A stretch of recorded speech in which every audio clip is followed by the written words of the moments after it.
war with Iran will be World War III. Iran is not alone, and it will not remain alone. With Russia, we are at possibility of peace, but we're also at a possibility of nuclear war. They're both very close. And if we go to war with Iran, we make nuclear war all the more likely. Do you think that the people pushing us toward war with Iran understand that? No, I think that they're following a plan, clean break, 1996, and a plan, 1991, 7 wars in 5 years, that has been deep set, and that has been Netanyahu's baby all the time. Netanyahu, I regard as one of the most delusional and dangerous people on the planet. He has engaged the United States so far in 6 disastrous wars, and he's aiming to engage us in yet one more. We're not standing up for Israel. We are engaging in war on Israel's behalf all over the Middle East. That's a completely different thing. Nothing that has happened in the Middle East has been for American national security. None of it. Not one of these wars. These have been Netanyahu's wars. It's the Homeless Left with Matt Weinglass. Episode 98. All wars are Israel wars. With special guest, co-host of DISSIDENCE, KEATON WEISS. And an all-new top censored news of the week. And here's your host, Matt Weinglass.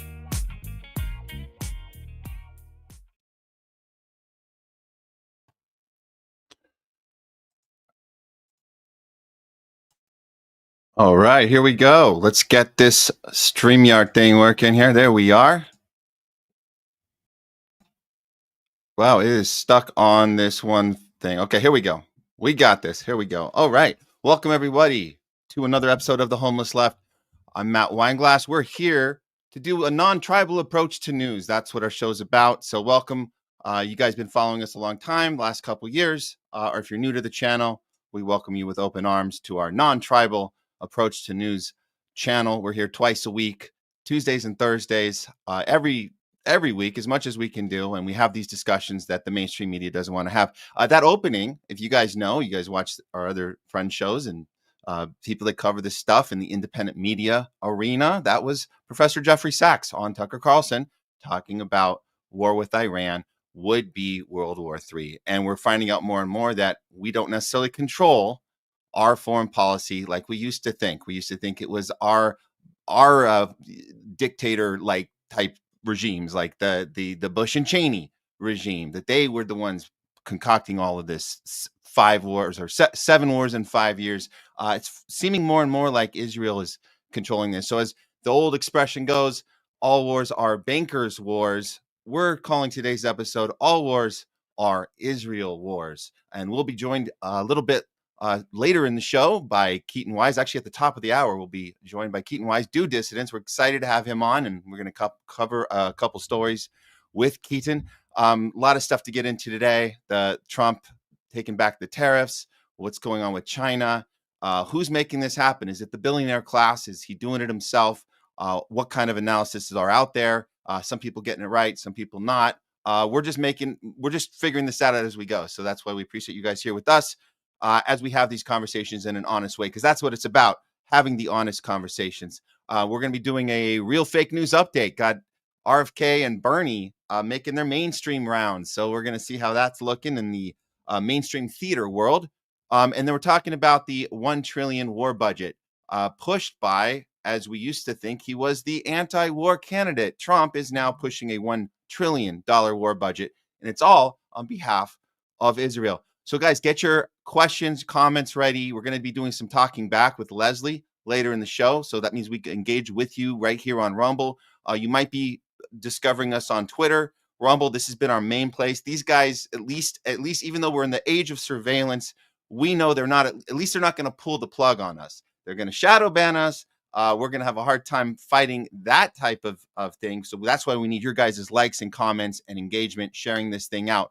The place we can't be so happy at right now is YouTube, because YouTube will pull the plug on you, as they have with us. Our original channel, The Homeless Left, is no longer in existence. We got the email from Google. They told us your conversations are just too dangerous for our community. So that channel no longer exists. Well, what channel do we have to keep fighting? Well, of course, we're not going to give up with an email. No, we're going to start a burner channel. So we went ahead and did that. THL Presents on YouTube. We're still fighting the censorship industrial complex over there. So please, guys, if you find our channel there, please help us out. The shadow banning is insane. It's literally insane. We have to just keep fighting this battle as much as we can. Let me fix a little. I think we have a little issue here on the camera. Okay, it is adjusted. It is adjusted. So guys, and again, we're on Homeless. This is our channel, Twitter, Rumble, The Homeless Left. Like, subscribe. You can even help us out with a little support there, or just throw us a little Rumble rant. We're going to be having Leslie come in. We'll be engaging with you guys. So if you can throw us a Rumble rant, we'll get to you guys first. You'll be able to cut the line. That's how it works. Okay, so that is, let's see if I have anything else to say. Yeah, well, guys, listen. The algorithm is what we have to fight back against. And so you guys are helping us with this battle. So that's why we need your guys' engagement on all these platforms, wherever you find us. And this is a special message to those here in Hollywood, because Hollywood is, where we're located. And we have a ton of people here that don't want to watch anything like this. As soon as we broke out from the left, we created this channel and none of them want to watch it. So we kind of threw it at them in a kind of another type of way where they might see it on their feed right now. It's going through my personal Facebook page right now. So any of you guys out there with the Trump derangement syndrome going, we're sorry in advance if we make fun of you a little bit today. We don't mean to. We mean to really punch up. That's kind of what our show is supposed to be about, is punching up. So every once in a while, we'll joke around with you. If you got the COVIDian syndrome or TDS or whatever, we're not so nice to Zionists. That's something we're a little more harsh on. So whatever your ailment is, we still welcome you. We hope that you can heal, you can recover from your illness, and just open up your mind and be a little bit more non-tribal, because that's what we do here on The Homeless Left. We look at the world in a non-tribal way because we don't wear those glasses anymore. We can use our critical thinking skills again. And if you're just feeling uneasy about the state of politics, and I'm just telling you guys, if you're just finding us right now, you're ready to start having these conversations. You're ready to stop being told to shut up, get in line, don't help out the bad guy. The other team's going to score a point if you criticize your team. If you're sick of that crap, sick and tired of, you can't even ask a question anymore. And you understand that the media is playing the role of keeping us divided, and you're ready to start punching up with us, and you're sick of punching down at your neighbor and people that didn't vote the way you did. This is the channel for you. The Homeless Left is the place for you. We're ready to start punching up. Homeless Left, like I said, starting here in Hollywood. It's my story. The people that help us here, we're coming from the left. Now we're homeless. Where are you from? You might be homeless from the right. You might be homeless from the middle, from the up, from the down, from the upside down. It doesn't matter where you're homeless from. Let's all be homeless together and start a real people's movement from the ground up. That's how protesting is supposed to work. That's how resistance works. It's a bottom-up movement, and they don't want us to know that. So without further ado, let's get ahead and start the show. We always start our Thursday show off with a little top censored news of the week. Here we go. Uncanceled Comedy Collective presents Top Censored News of the Week. It's time for Top Censored News of the Week. We're bringing you guys the stories the mainstream media refuses to cover. If they do cover them, they always do it in a very dishonest or sloppy way, and it's always on purpose. So let's get to the first story of today. We're going to do the top three here. Give me 1 second. Here we go. Coming in at number 3.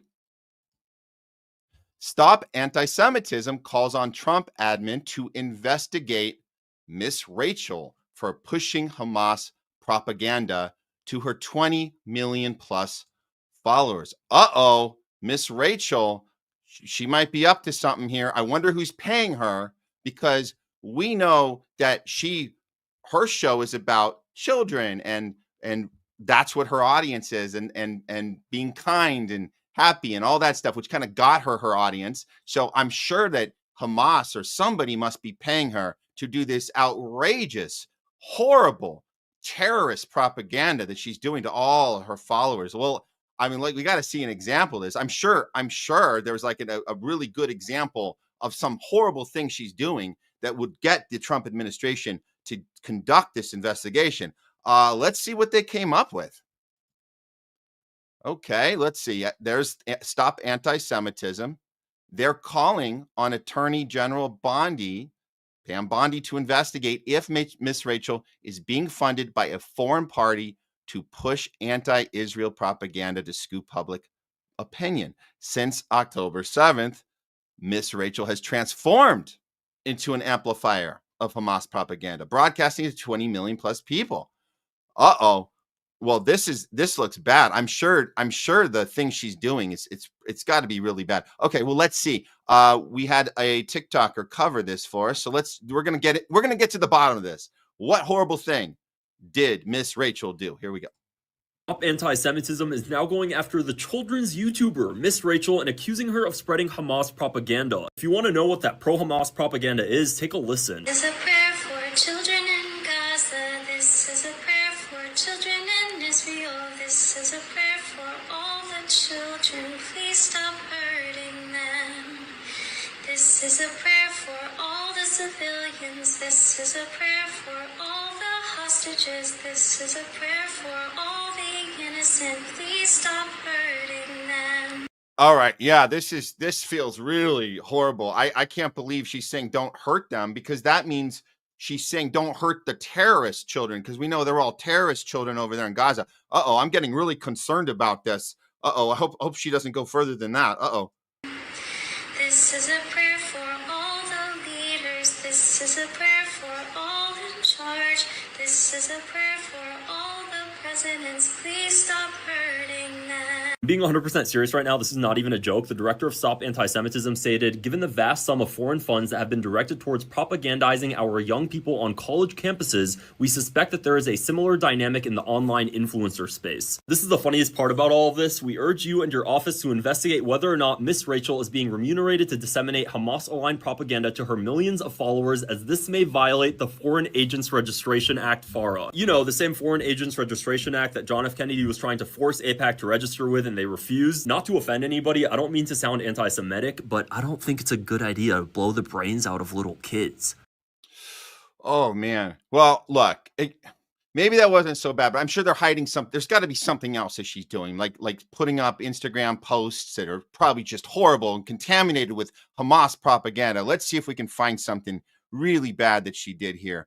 Oh, here we go. Oh, this is awful. How cute is baby Scylla playing peekaboo? And I got to take this banner off. That's in Gaza. Wow. Oh no, you're not supposed to share babies in Gaza. That's Hamas propaganda. Uh-oh. Oh man. Let's see if there's anything else she did. Oh no, another one. This is horrible. Talking about I'm so proud of my precious friend Rahaf and the life-saving work she's doing for children in Gaza. Oh, how dare she? How dare she? Because she's doing life-changing work, but you're doing it for a whole mess of 2 million terrorists. So this is clearly Hamas propaganda, and they really need to get her removed immediately.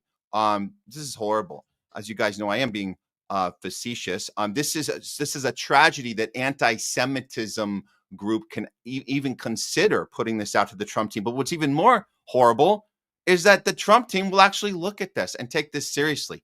And that's the world we're living in right now, that we have an administration who's amplified the thing that the previous administration has already done and already set a precedent, that we do not tolerate anti-Semitism. So whatever we call it, it is. Wherever we point our fingers at, there it is. And that's how it's going to be. So we hope Miss Rachel can win this battle, and it doesn't go any further as far as canceling or terminating her, because she definitely has quite a following over there. So we definitely wish her luck on this battle. But man, there's a lot more of this going on all over the place. It's only going to get worse, unfortunately. Okay, let's get to the next story on Top Censored News. Coming in at number 2. 85 million person study finds increased risk of stroke, heart attack, coronary artery disease, and arrhythmia following the COVID-19 vaccination. Now, just to be clear, we're not reporting on this. We're just telling you that others are reporting on it. So let's look at this story a little closer and see what is being reported on here. Okay, here we go.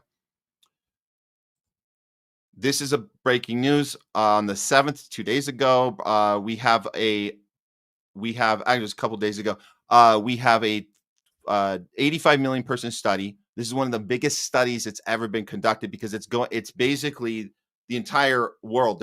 They did this study all throughout different countries in Europe, in Asia, here in North America. I believe there were some countries also in South America as well, but this is a pool of 85 million people, and they saw an increase in all of these cardiovascular problems following the Gibbity jab. Looking a little closer, this was posted. This came out in the International Journal of Preventive Medicine. So this is legit stuff. This is the kind of thing that you would say, if there was a study that backed up Fauci and all that stuff, they would cite it in the International Journal of Preventive Medicine. So it's a legit study. We know the mainstream media refuses to cover this study, obviously. Let's go a little further. So if we can see, if you guys look a little closer here, you can see that they break down the first and second and third jabs and the effects of each one. And you can see the effects on the first dose seem to be pretty severe. And then if you look at the bottom part, these are the different ones. Now they don't spell it out there, but this is the top one, the BNT1. That's the Pfizer dose. The middle one I believe is the Moderna, and then there's the other ones listed below.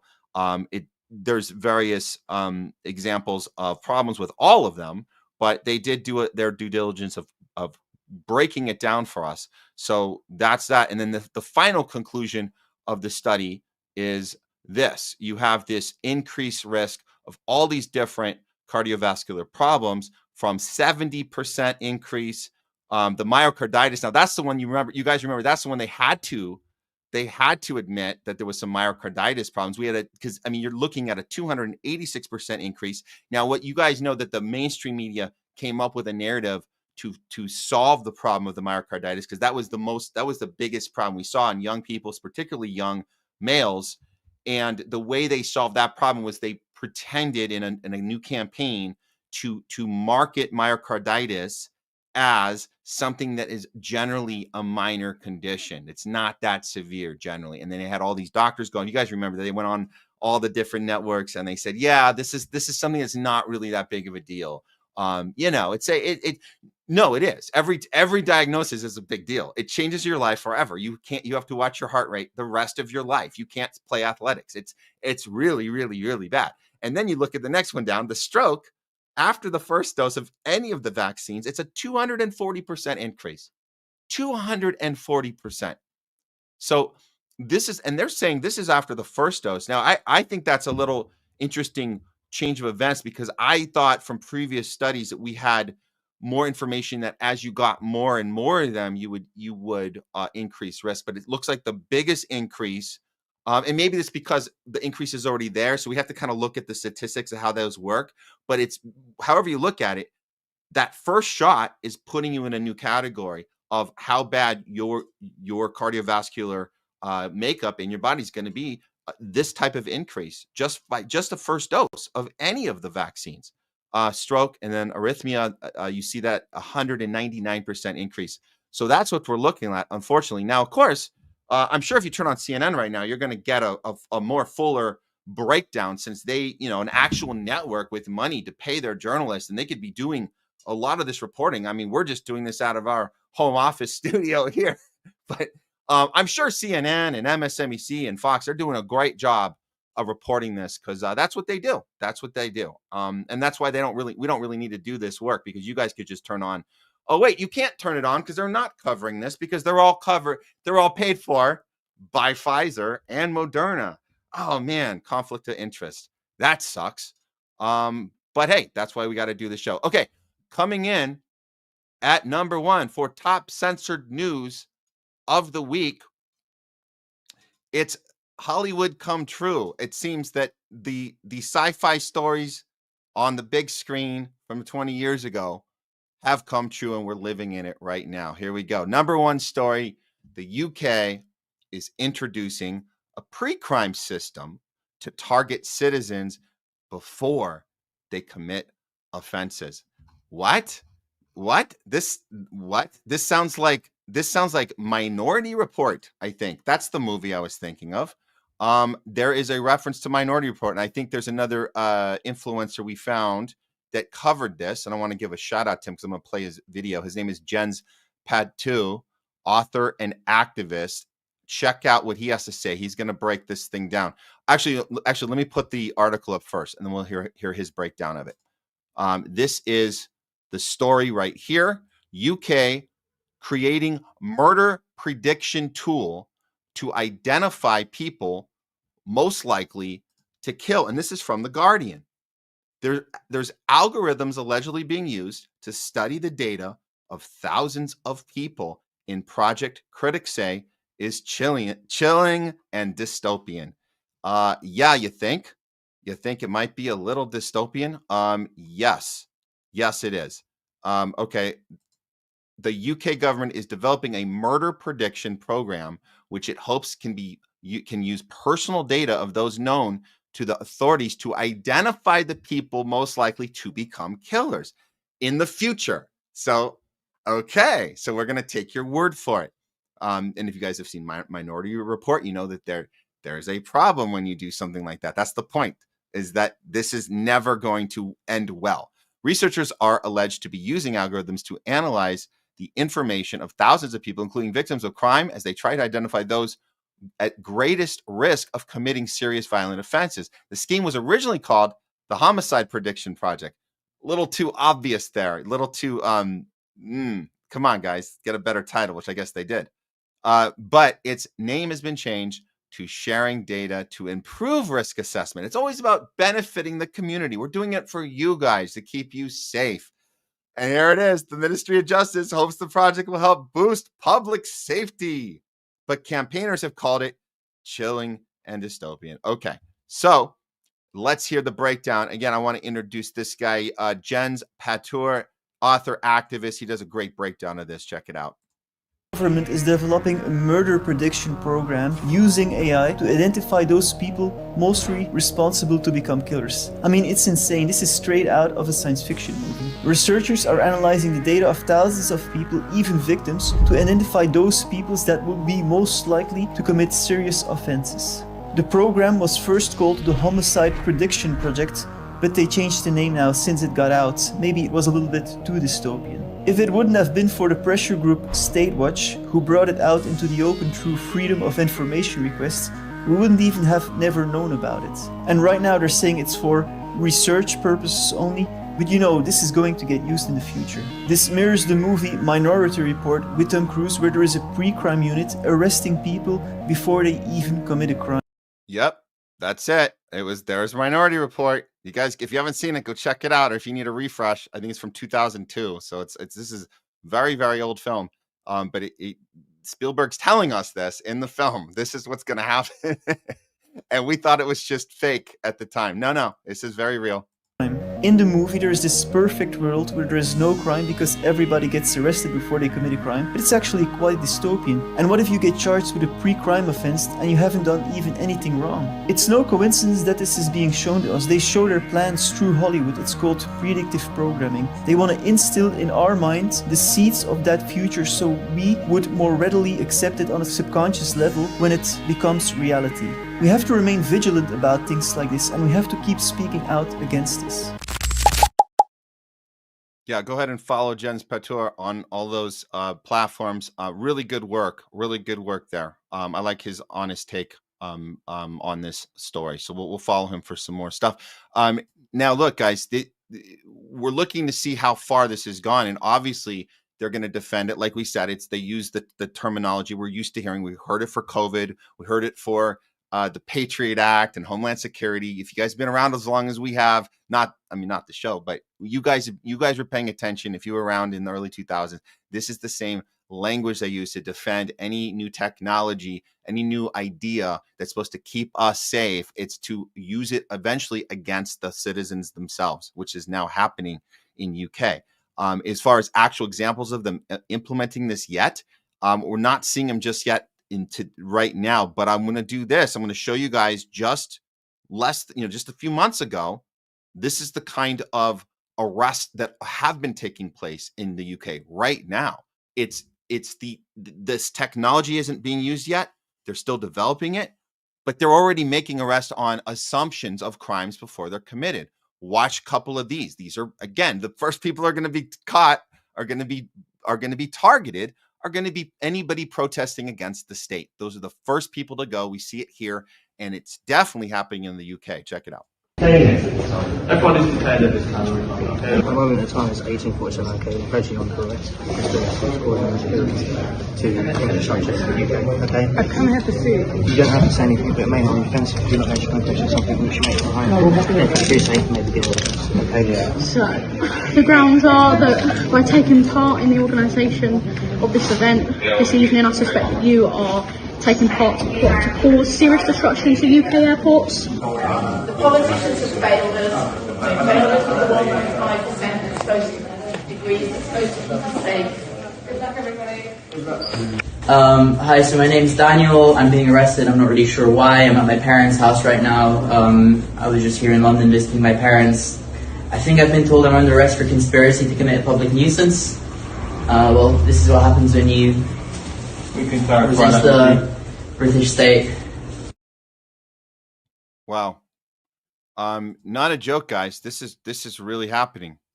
This is really happening. It's only, like I said, it's only going to get worse as the technology gets more advanced, and they can utilize it. And they're going to also use this language. Don't forget this language, not just to keep us safe. We're only doing it so we can, have the ability to have this information. We use it against our bad guys, against the terrorists. You might remember that. We'll just use it against the bad guys. We're never actually going to use it here. This is just to keep data.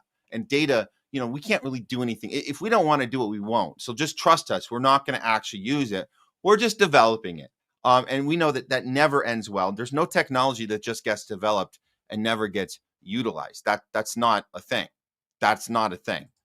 And so again, it's not just the UK. We're dealing with this stuff too. This preemptive arresting protesters.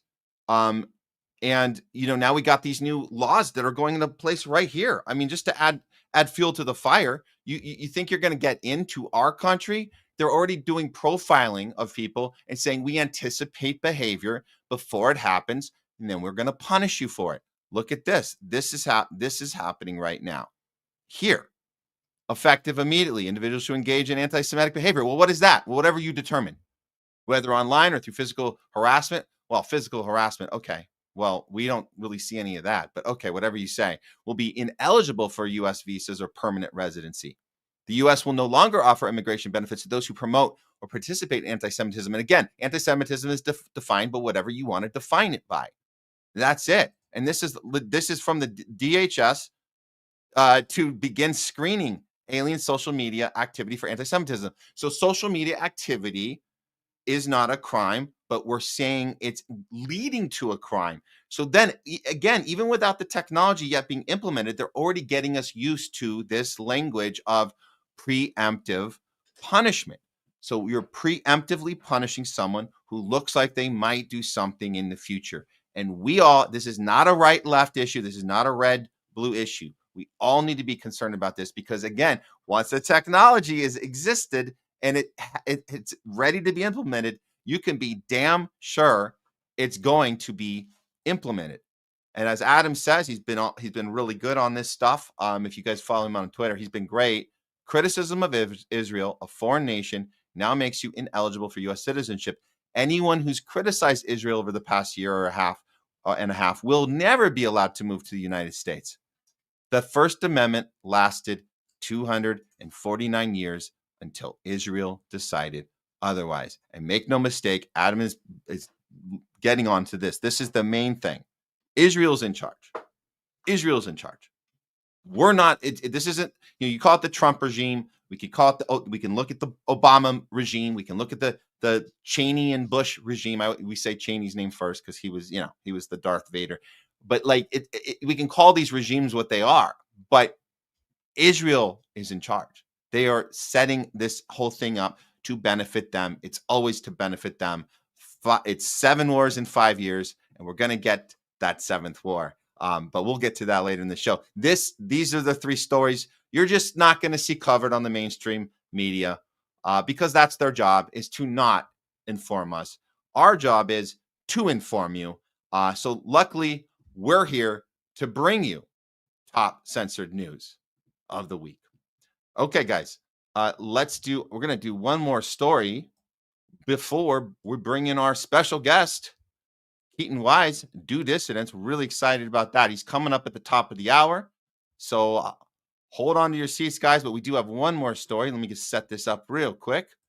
If you guys are watching us on Rumble or YouTube, well, our YouTube channel is our burner channel now. So if you found us there, very cool, very cool. Or on Twitter, we're on Homeless Left on Twitter and Matt Weinglass on Twitter. If you can follow me, I do most of the work for us out front. So if you guys want to follow me on Twitter, that's all good too. And you can get some of the stories we're going to cover before the show. Before our show starts, you'll know kind of some of the stuff we're going to be getting into. So yeah, follow both of us, me and the Homeless Left on X. If you guys get a chance, just click the follow. That's really cool. Okay, here we are. We're going to do a real fake news update. Almost ready for this one. And man, we do appreciate all your guys' engagement today. We see a lot of great comments already. We're going to have fun with you guys a little later. We're going to get to all your comments. We promise. We're going to get to all the good ones. Well, they're all good, though. You guys usually do a really good job. Really thoughtful job. I actually have to let me give a shout out to the audience that has been just very on a level of intellect that we demand more from our audience. We have a high bar and you guys live up to it. So thank you. And we will get to your comments later in the show. Okay. I think we are ready to do some real fake news update. Here we go.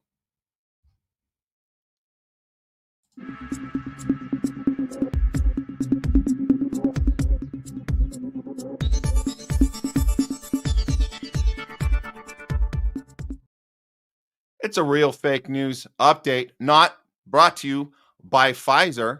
We're going to look at 2 people we've been following for a while. We've been covering, you guys know, watching our show, RFK Jr. and Bernie Sanders. We're going to start with RFK and then we're going to go to Bernie Sanders. What they both have in common is that they pretend to lead a populist movement against the system. And then when push comes to shove, it's time to bow down to that system and then continue to pretend that they are fighting the thing, but the thing itself is allowing them to exist in the thing. And if they really were fighting it, that thing would not be allowing them in.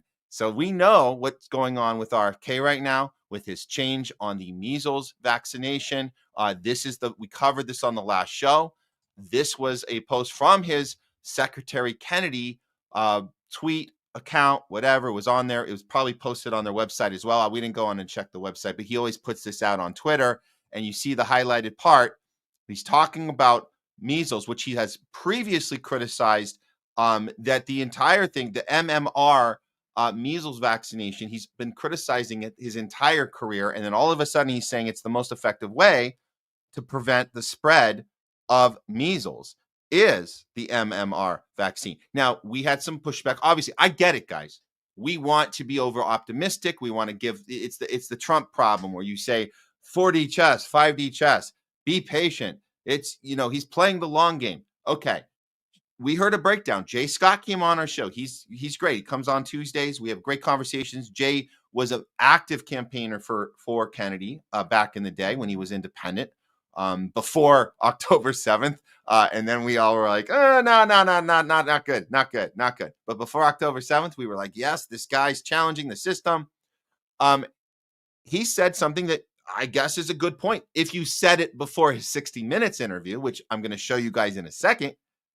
But he said, look, he's not saying that the thing actually works. He's saying the part that works is it doesn't spread. It's not saying that it doesn't hurt you, but he's saying it stops the spread, which I guess you can prove might be accurate. Okay. Well, then how do you all explain RFK Jr. going on 60 Minutes and doubling this down to, well, here we go. I'll let him say it for himself. Here we go. CBS, 60 Minutes. You got your interview, Kennedy. You got back on TV. Good for you. Thing to say the measles vaccine is the best way of preventing spread, but it's another thing to then say, and therefore, we suggest that you get the measles vaccine. We encourage people to get the measles vaccine. Okay, so that, I mean, I think that's actually the next step, and that's news as far as I'm concerned, that you're saying that.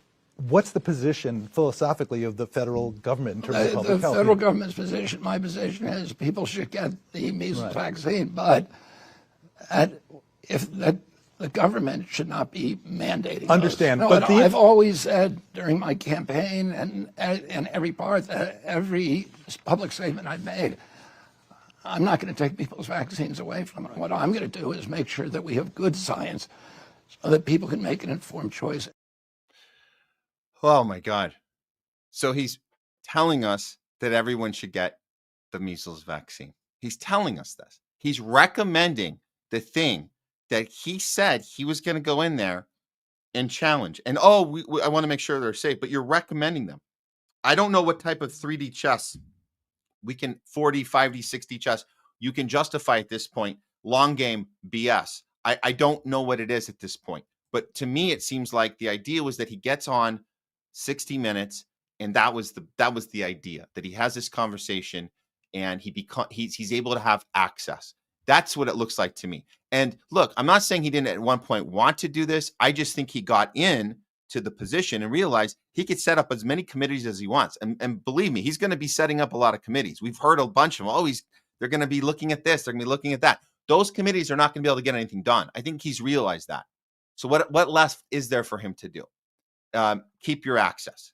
Say the thing you're supposed to say. Make the commentator, the interviewer go, oh, well, we're moving you. So they're moving him to where they want to move him. Do you guys get that? He's not moving them to him. This is the same problem we saw with Bernie. And this is why I'm gonna go to Bernie now, because he also, it's funny because we figured out about Bernie and fool me once, right?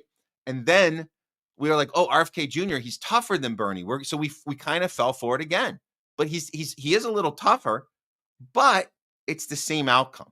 It's hurting us away from the thing, pretending he's running against this two-party duopoly, but he never really left the party. He never really left the establishment. He just switched sides. And Bernie, an independent from Vermont, is beholden to the Democratic Party no matter what. And you guys think if he's doing these rallies right now, and you think he's challenging the whole system, he's challenging the oligarchy, you'd be wrong. He's not doing that at all. We saw this. So Bernie Sanders goes on a CNN town hall with Anderson Cooper, and he can start talking about, what is it? What is the thing? What is the thing? Medicare for all. The healthcare system is broken.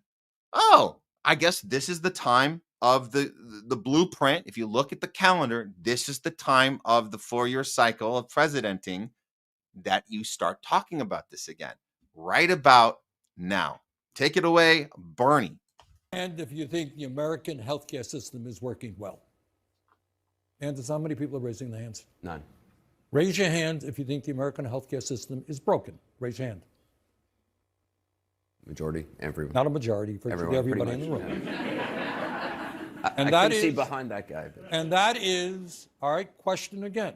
How many nations, wealthy nations in the world, do not guarantee health care to all people as a human right? Anybody know the answer? Which country? All right. Now, you're not going to hear much about that on corporate television. You're not going to hear much about that in the United States Congress. We're the only major country on earth that doesn't guarantee health care to all people. 85 million of us are uninsured or underinsured. 60,000 die each year because we can't get to a doctor on time. So he just keeps the same. This is the same script. We've heard this in 2015. We heard this in 2016. We heard this in 2019. We heard this in 2020. We heard this in 2022. We heard this over and over and over again. And yet he'll go back to the biggest threat to our country right now is Trump and Putin. Putin's rigging our elections and Trump. That's it. So fighting the oligarchy, Bernie, is not calling out the healthcare system. And by the way, how odd is it that you were the one yelling at RFK Jr.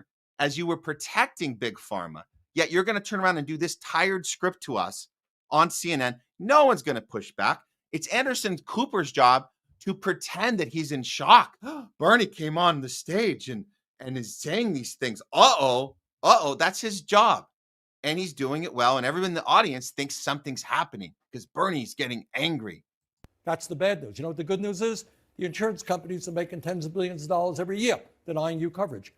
The drug companies charge us the highest prices in the world for prescription drugs. So how does it happen that in the wealthiest country in the history of the world, we're spending twice as much per capita as the people in other countries, and yet we have one of the worst outcomes, healthcare outcomes, of any country on earth? And it gets back to money in politics and the domination of big money, in this case, insurance companies, drug companies, over the Republican and Democratic. I want to try to get some more. I got one more for you guys. Here's where he really goes. He goes right at Anderson Cooper. Really, and this is all theater, guys. He's not really angry. This is the role. It's time. Bernie, you're on. 3, 2, 1. Lights, camera, action. We're live, Bernie. Go for it. I want to, sometimes these issues about health care, about income and wealth inequality are not talked about in the corporate media, and it's time that we did talk about them. That's why the question a moment ago, why are people losing faith in the American system? We don't talk about it on CNN. We don't talk about it in Congress.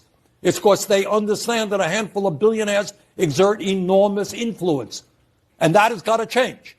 So when I'm running around the country with Alexandria and other people, what we are trying to do is demand that working class people begin to stand up and fight for their rights. There is no reason we should be the only major country not to have health care, not to have paid family and medical leave, et cetera, et cetera. Why we have the highest rate of childhood poverty almost any major country. 22% of our seniors living on $15,000 a year. Anybody here think that makes sense? No. All right, it doesn't. But you got to get CNN to talk about these issues. You got to get your members of Congress to talk about these issues. Here's the giveaway. We're literally talking about it right now. Yeah, but I'm forcing you to talk about it, Anderson. This is No. You're not forcing him, Bernie. He's playing the role of, oh my God, Bernie came on my show. Oh, I don't know how to handle this. You're not forcing him. This is part of the script. So he's it's kind of right there. I don't know if anybody in that room gets that part at all. I don't know. It's a shame. It's a shame because you think that by now, we've seen this over and over. You'd think that we would have figured this out. That this is all a game, because how could it not be? Who is the oligarchy, Bernie? Who is it? I don't know who it is that you're talking about, because you are part of that thing. You didn't have to be. You could have stayed actually independent, the I next to your name. You didn't have to be a little bitch and bend over for the Democratic Party all these years.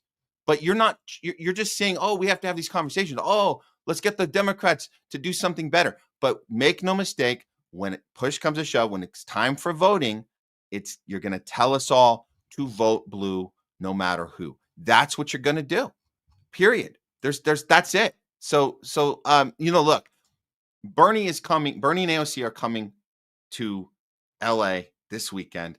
We're gonna go out there. We're gonna bring the ruckus, as AOC says. We're gonna bring the ruckus to Bernie and AOC and to the people here in LA, and we're gonna try and figure out what's going on. Why are you showing up to this thing? What is the plan? Does he have a plan? No, he doesn't have a plan. People get so excited, they forget that there actually is no plan in place. So this is I'm going to show you guys this. I was going to wait to the end of the show. I'm going to show you this right now.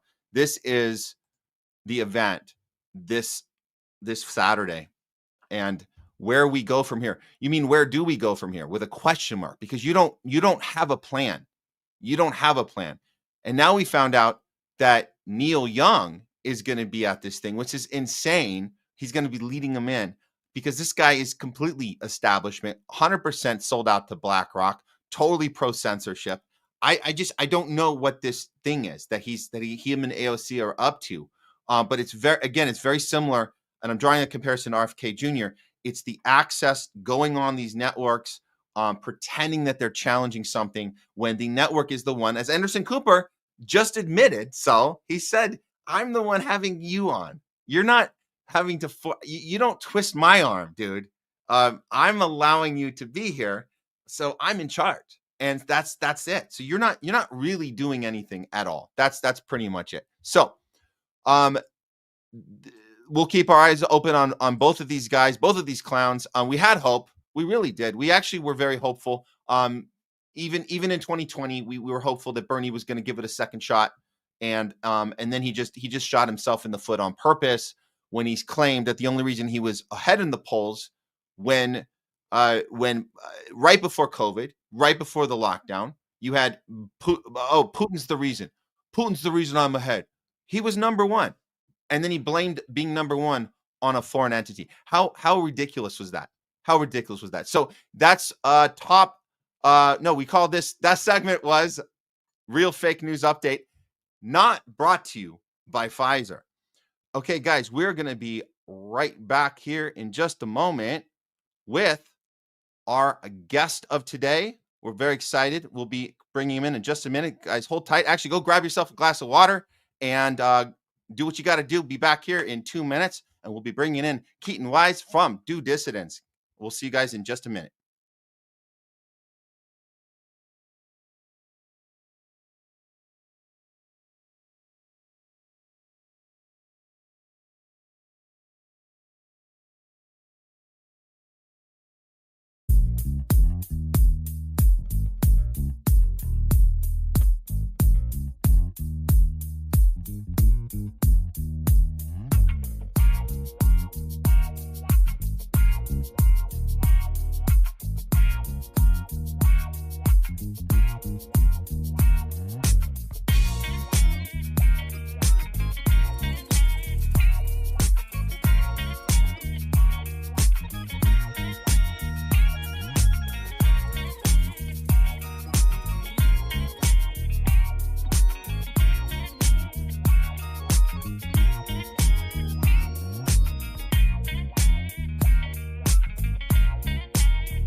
We are back. We are back, guys, for more Homeless Left with you guys.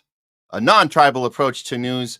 If you're just joining us, welcome. We're going to be introducing our guest right now. Just to let you know, we always keep our full lives up on Rumble, so you can always go back, watch the whole thing, unedited, raw. If you don't like that and you don't have as much time to do that, because we go 3-4 hours sometimes. The segments we just try to get those up. In the next few days. Sometimes it takes a little longer, but we'll get the segments up and you can pick and choose which ones you want to watch from there. But again, welcome today. We have a lot more show for you. And let's go ahead and get to our guest. I'll go ahead and give him a proper intro. He is a podcaster, independent media journalist, and a people's activist. He's co-host of the hit show on Rumble right here. Do Dissidence. Please welcome back to the show, Keaton Wise. There we go, Keaton. Hey, man. Good to see you. Thanks for having me. Absolutely. Thanks for coming in today. I really appreciate it. I know you've been doing so much. You and Russell, such great work over at Do Distance. I got to say, you guys have been Thanks, so man. sharp, so on point, and you're ahead of everything, you know. And you're kind of giving people something to start on as we are learning again to use our critical thinking skills, because we lost those for several years. We're getting it back, and you guys are the leaders of that. And I look up to what you guys have been able to do and the audience you have created as well. So very cool. Well, thanks, man. Appreciate it. And you got a good audience going here. It's hard building on Rumble alone because you had the, what happened with YouTube, which unfortunately happens to some of us. But yeah, it's a great channel you got here. Oh, thanks. You appreciate it. But I'll let you know this. We did start a burner channel because we I weren't saw that. done. Yeah, TH Left Presents. Yeah, THL Presents. THL Presents. So any of you guys want to go try and find that? It's a little hard to find, but it's there. I searched for it. I couldn't find it. Yeah. Isn't that crazy? So I think what you have to do is you have to do youtube.com and do that / or that / whatever / at THL Presents. And that's the only way it'll come up. You won't find it if you type in just THL or and just the way they have it. But the good news is we haven't gotten any scary emails from them this time. I think they're getting a little more deceptive about just kind of the shadow banning, where they don't have to actually strike you now. They're just doing the little, we'll just censor them without them knowing. There won't even be a paper trail of it this time, because we have the paper trail of the previous channel, and it's just awful, telling us we're dangerous to the community. We have a strike for this, a strike for that. So I think they're playing it a different way now, where you can't really pinpoint what the thing is, unfortunately. Yeah, we had a run-in with them a while ago. We have since not gotten on their bad side, partly because we basically, what we do is if we're going to cover anything that we think they're going to give us a hard time about, we just switch over to Rumble and cover that here. Yeah, that's a good idea. I like that. I like that a lot. Well, hey, I also want to say, I wanted to, before we get into, because we want to get into some stories here, but I wanted to say because I saw you guys gave us a great shout out today. I really love that. Did I hear correctly? Did Russell say he was attending a Glenn Ross play? Yeah, he's going tomorrow. He's going to see Glenn Ross tomorrow. Yeah. Oh man, it's really interesting. I want to let you know this because I'm also a huge fan of David Mamet. Yeah. And there's this film he wrote. There's a new film that's in pre-production right now. So we're out here in LA, and I have relationships with people here. So there's the company ArcLight Films is putting this thing together. They're the sales agent. I know the guy that runs the whole thing. His name's Gary Hamilton. You guys can look this up on IMDb. The name of the film is called Assassinations. And I got a copy of the script before it even got out to people. They've now attached Pacino. Again, Pacino's in it. Jared Leto, Cranston. It's being directed by Barry Levinson. It's called Assassination. And it's a relook at the JFK assassination. If you guys go check this out, it's very interesting on the IMDb page. And I'll tell you, because I read the script, it's the entire thing told from the point of view of a Chicago kingpin, that they're saying it was a payback for the attempt of JFK to undermine the mob after they helped him get elected. That's the movie. Not a mention of CIA, not a mention of anything else. Right. And I think that's the way Hollywood plays that, is they tell you we're gonna do this really risque story. No, you're just trying to get us back in line and away from the thing that we really should be talking about. So I want to throw that out to you, that unfortunately a guy like David Mamet might be, in the Hollywood mix and doing the thing that the CIA is going to say approved and put it out there. I mean, his politics are completely fucked now. I mean, this is the guy who wrote Glenn Ross. He wrote American Buffalo. I mean, these are pretty explicit anti-capitalist, I won't call them allegories or even parables, but they definitely have, left-wing anti-capitalist themes. And I mean, he is a hyper Zionist, but even beyond that, I mean, he's become just a really sort of like unhinged culture war conservative type. But I don't even know if he's a great writer anymore. He hasn't written anything recently that was really much of anything. But I mean, these plays, Glenn Ross, that came out in the 70s. I think American Buffalo was the 80s. I mean, these are American classics at this point. I mean, they are great American plays. And yeah, I mean, back in his day, man, he was a fantastic writer. Yeah. Unfortunately, we're learning more and more about the corruption of Hollywood right here, and we have to deal with it every day. And I still play the game a little bit because, we have projects we're putting together and, independent films and things like that. But man, we just learn more and more about the corruption as we learn more and more about the corruption of our country and Washington, D.C. It's everywhere. But this is the thing we always say to our viewers is once you see behind the curtain, you can't pretend you didn't see it. You can't unsee it, and it's unfortunate, but that's I guess that's what we sign up for when we get into this space. So yeah, here we are. We gotta go with it. Don't mean to be any Debbie Downer here, but we do have some stuff to get into here right now. Let's start with the stock market stuff. I'm gonna because there's a lot going on this week. We covered this on Tuesday, but I want to remind people that I guess it was Monday. We had this $3 trillion stock that was wiped from the U.S. market. They were comparing it to this is the single largest loss since the COVID crash of 2020. And this is after that. So they're connecting this to the tariffs that Trump had previously put out. These blanket tariffs across the globe. And then the $3 trillion happened. And then you got this. So this was kind of like a screenshot of all the different, everyone in the red, everybody lost. It was horrible. Oh my God, everything's ruined. But then fast forward a few days and we got a complete turnaround. The stock market added over 3.5 trillion today alone.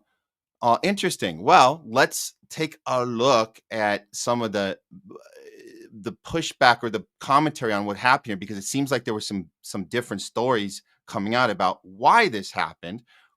Let's start with this. This was the Fox News business report here by this guy, Charlie Gasparino. Because of the mixed messaging, how can you doubt them? I mean, let's be clear what happened. Who capitulated here and why? And I don't want to say this because I'm a patriot. I'm an American. But it is the White House who capitulated based on everything I hear and all my sources. And the reason why is because of the bond market and what happened last night. Bessent knows this better than anybody. When you have yields on the 10-year rising to 5%, stuff starts shutting down. When you have the lending markets screwed up. By the way, who was dumping the bonds? Somebody asked him if it was China, right? Mm-hmm. It wasn't. It was Japan. While he was negotiating with Japan, according to my sources, who are running major money management firms that are involved in the bond market, without giving up names, Japan was dumping bonds because they believed this was not a great place to do business. That forced their hands. Now, what you can say, I think, legitimately here, is Trump decided to take the win. And here's why. There was overwhelmingly, deal potential here among the entire world, except for maybe China, right? Everybody really wanted something. So he did take the win, but make no mistake about it. Peter Navarro was talking as of yesterday about not taking the win, and now they did. And it's all because of the bond market. I want to point out. Okay. So he's saying that Trump took the win here. It seems that, I'm going to throw this up. This is Glenn Greenwald's take off of this. And I think this is more of an accurate depiction of what's really happening here. Who's making this? I think that's the question we have to ask ourselves is who's making these decisions? Is it Trump, or is it a billionaire class that seems to control all of these decisions and and if we look at that and have that conversation, the mainstream's not having that conversation, then we can really expose that this entire money system and the stocks, it's all a big hoax. It's all if the billionaire class can decide from day to day what to do here. And this is Glenn saying Bill Ackman was the first billionaire to demand a 90-day pause. Then Jamie Dimon publicly spoke out. And then he's saying that other billionaires did privately. And then the bond market got threatened. So there was an order of operation that there's people they're saying, here's what we want. Then B happens. And then it's the president, looks like, that he's making the decision. But as Glenn says here at the end, presidents are and always have been limited by the oligarchical class. That's why they benefit most from U.S. policy. Is Glenn onto this? Is he nailing this here? What are your thoughts, Keaton? Well, I think he's certainly right that, a lot of people worth a lot of money got in his ear at the last minute, for sure. I think what Gasparino said was kind of half true. I think the first part of what he said was definitely true. I think Trump blinked when he saw that the bond market was going to tank. I think that instilled a lot of panic, for understandable reason, obviously. I think the part about Trump taking the win, that is sort of cope. That is where the spin comes in. Because I don't think this was a win. I think we showed our hand. I think we showed what I think a lot of the world already suspected about us was true, which is that, we're a very thin-skinned country that cannot endure the periods of loss and struggle that a country like China no doubt can. And then we'll see about these, these other countries in Europe and the rest of Asia.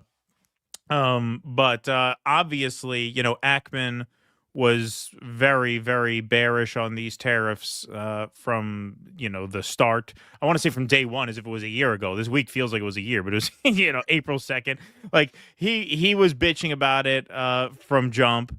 And I think once the bond market looked bad, that's when Trump listened to reason, if you want to call it that, which in the moment was probably the right thing to do, which was to call this off. My take on these tariffs is that it's just too late to do what they're trying to do. We have no industrial base left. One of our super chatters put it very crassly, and then it got attributed to us. People quoted us as having said this, which we would never be so crude as to put it this way, but one of our super chatters said this is like wiping your ass first and then taking a shit later. You know what I mean? We are not equipped to wage this kind of fight now. I don't think. I think it's too late. And people will say, "Well, lefties used to talk about tariffs." Yeah, this is the country is just a hollowed out shell at this point. How are you going to get the manufacturing up and running in any kind of timetable? When you talk about when you think about the effects that this would have on middle class and working class people, just the regressive nature of the tax, which is what a tariff is. It's a regressive tax on consumers.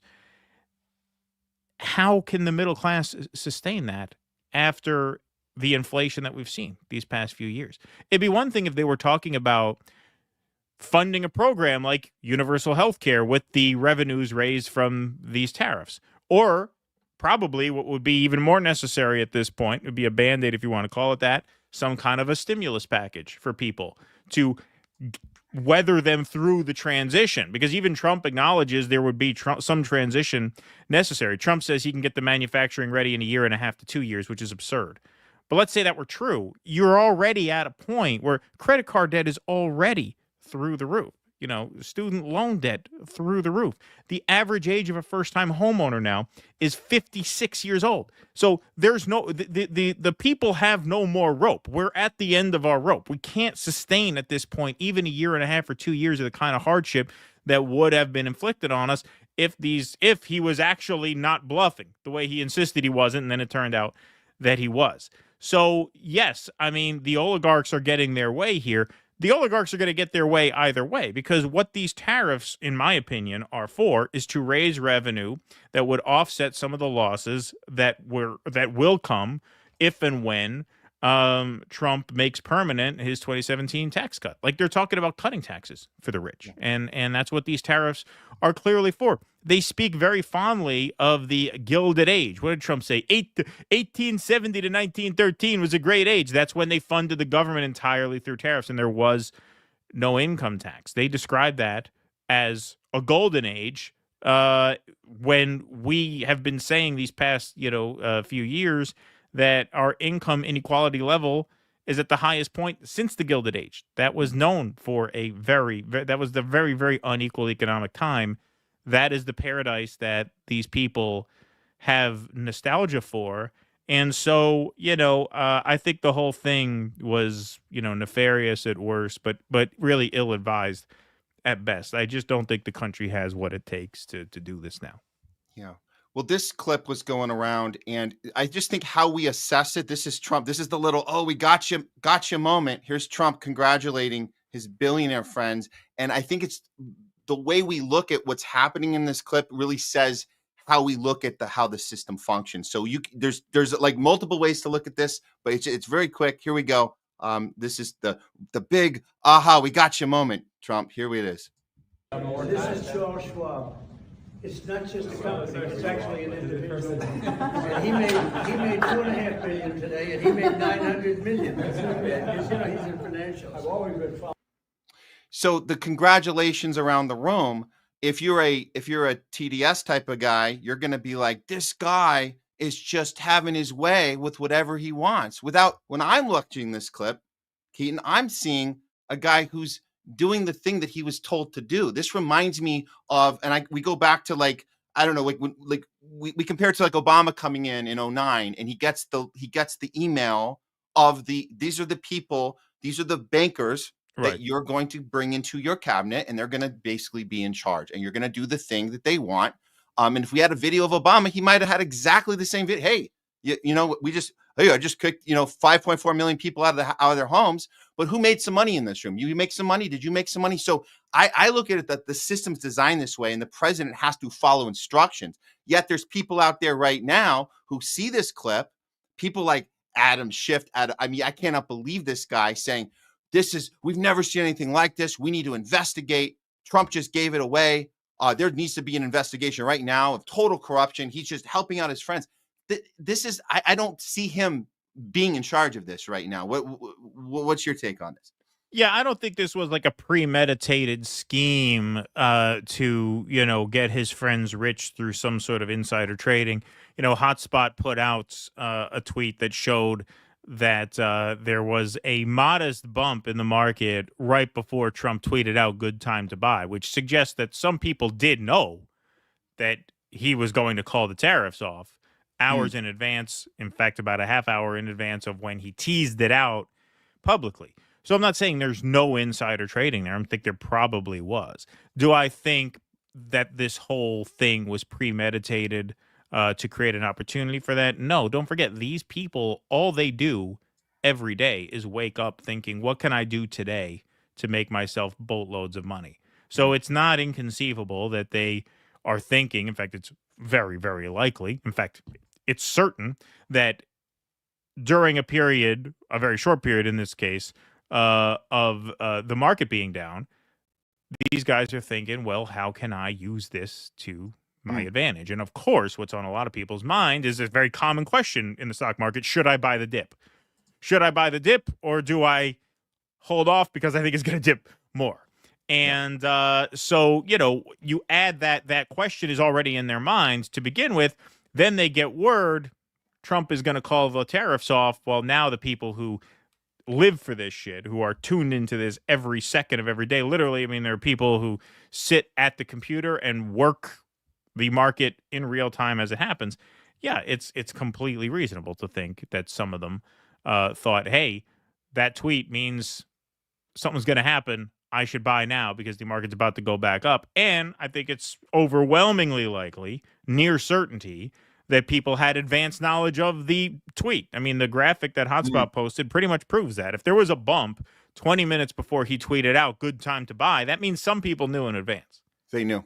Yeah. And this is the tweet you're referring to. This is a great time to buy. Yeah. DJT, get that. Yeah, that was on the night. This was yesterday morning. And again, and this is just somebody's take here. The Mighty Keefe says, no matter what your political alignment is, seeing this president do an act that tanked the stock market to then tell his followers to buy stocks and then hours later reverse the action that tanked the stock market should be criticized by everyone. And it's just a matter of, and this is the conversation we're having, is where does the criticism go?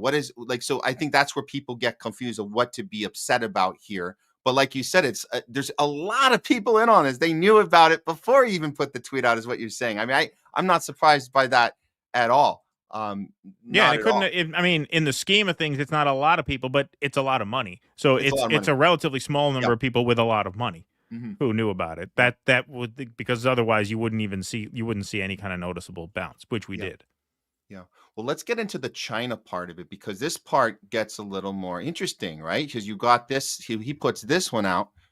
Based on the lack of respect that China has shown to the world's markets, I'm hereby raising the tariff charged to China by the United States to 125% effective immediately. At some point, hopefully in the near future, China will realize that the days of ripping off the USA and other countries is no longer sustainable or acceptable. Conversely, and based on the fact that more than 75 countries have bowed down to kiss my ass is what he means to say, but China didn't. So he's pissed off there that why are you not doing what everyone else is doing? You got to be playing by my rules. Okay.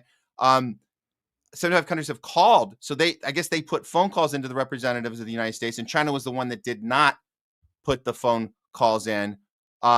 So he's doing the pause, and then he's saying to China, it's on, baby, it's on. Is this basically the part of the right-wing ideology, the idea that we have to keep this war with China, with this basically this country that has figured out how to build their economy and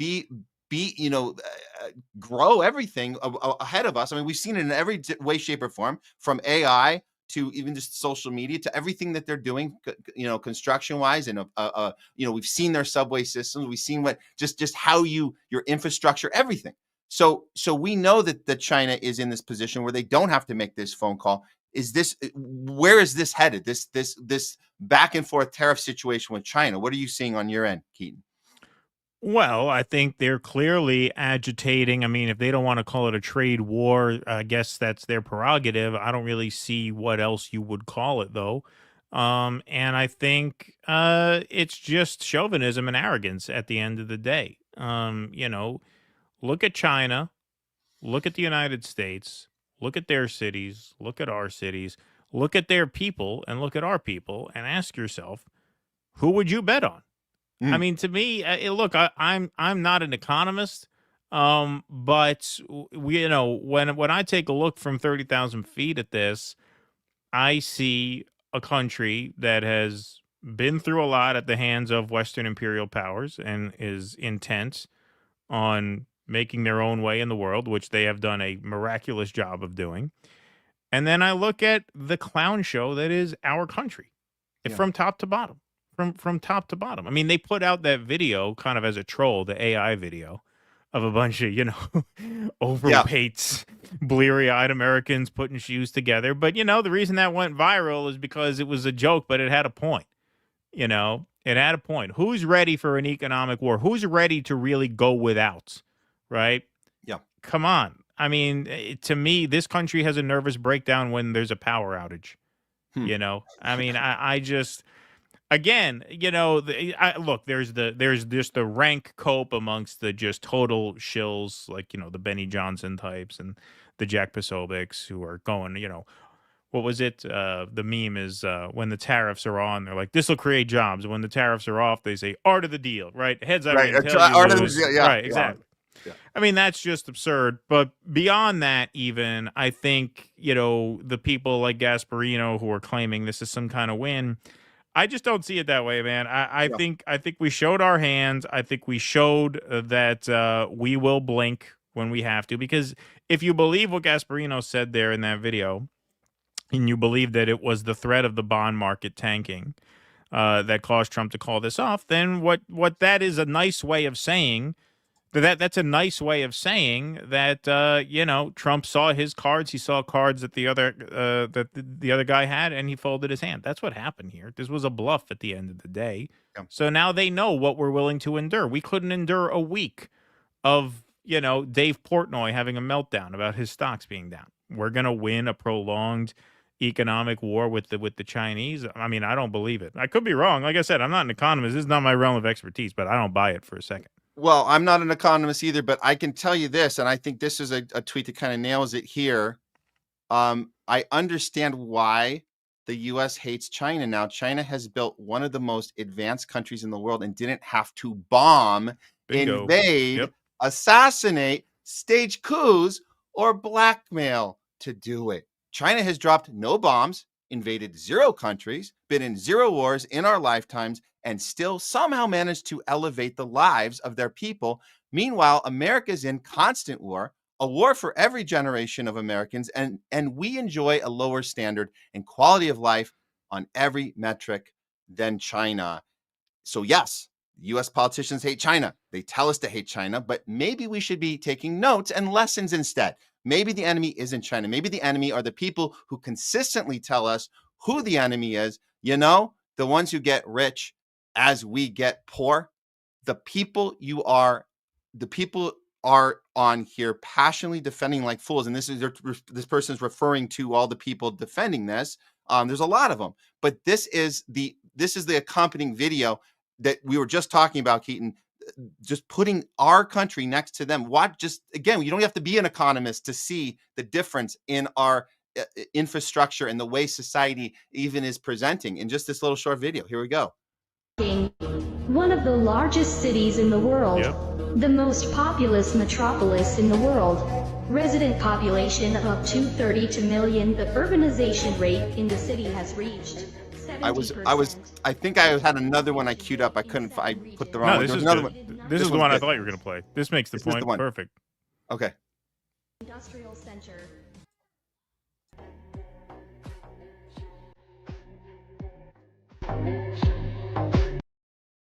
Okay. All right. City. Back there. Okay. Here's the second half. Welcome to the mountain city of Chongqing.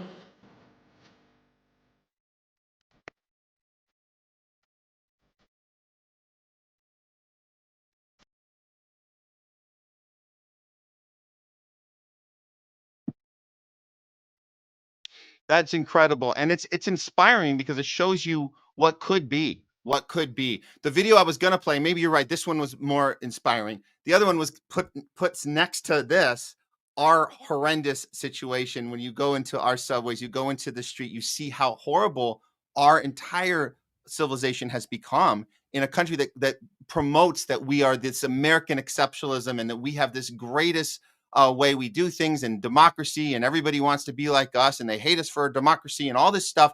And at the end of the day, it's not you can see it right on the surface level. You can see it. It's not, we're completely opposite that way. And you don't have to be an expert in any of these areas to see something is wrong when the empire cannot present anything close to this, Keaton. So yeah, I think that people are, hopefully enough, are waking up and saying, we're not going to just listen to what they tell us who our enemy is. We're going to figure out, why are they telling us that they're our enemy? A country that has not dropped any bombs on anyone in our entire lives. It's insane. It's insane. But we're having these conversations now, so that's good.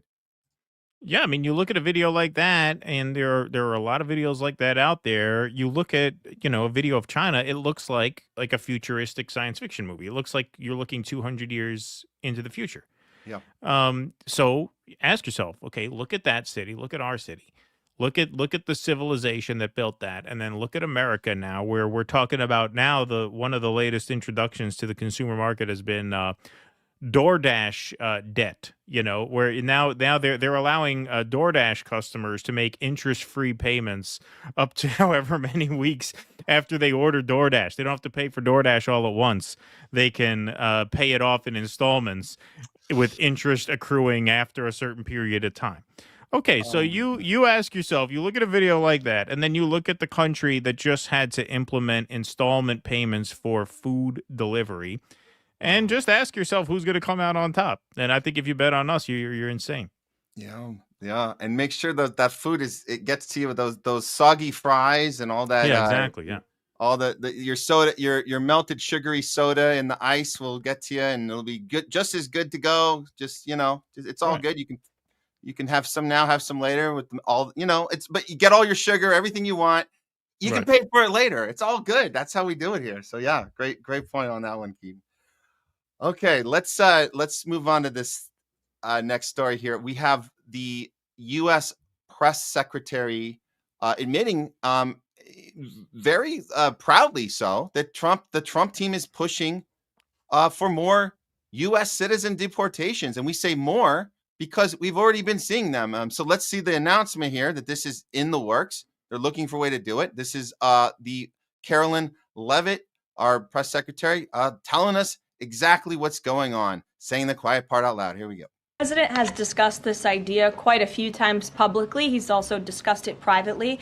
You're referring to the president's idea for American citizens to potentially be deported. These would be heinous, violent criminals who have broken our nation's laws repeatedly, and these are violent repeat offenders in American streets. The president has said, if it's legal, right?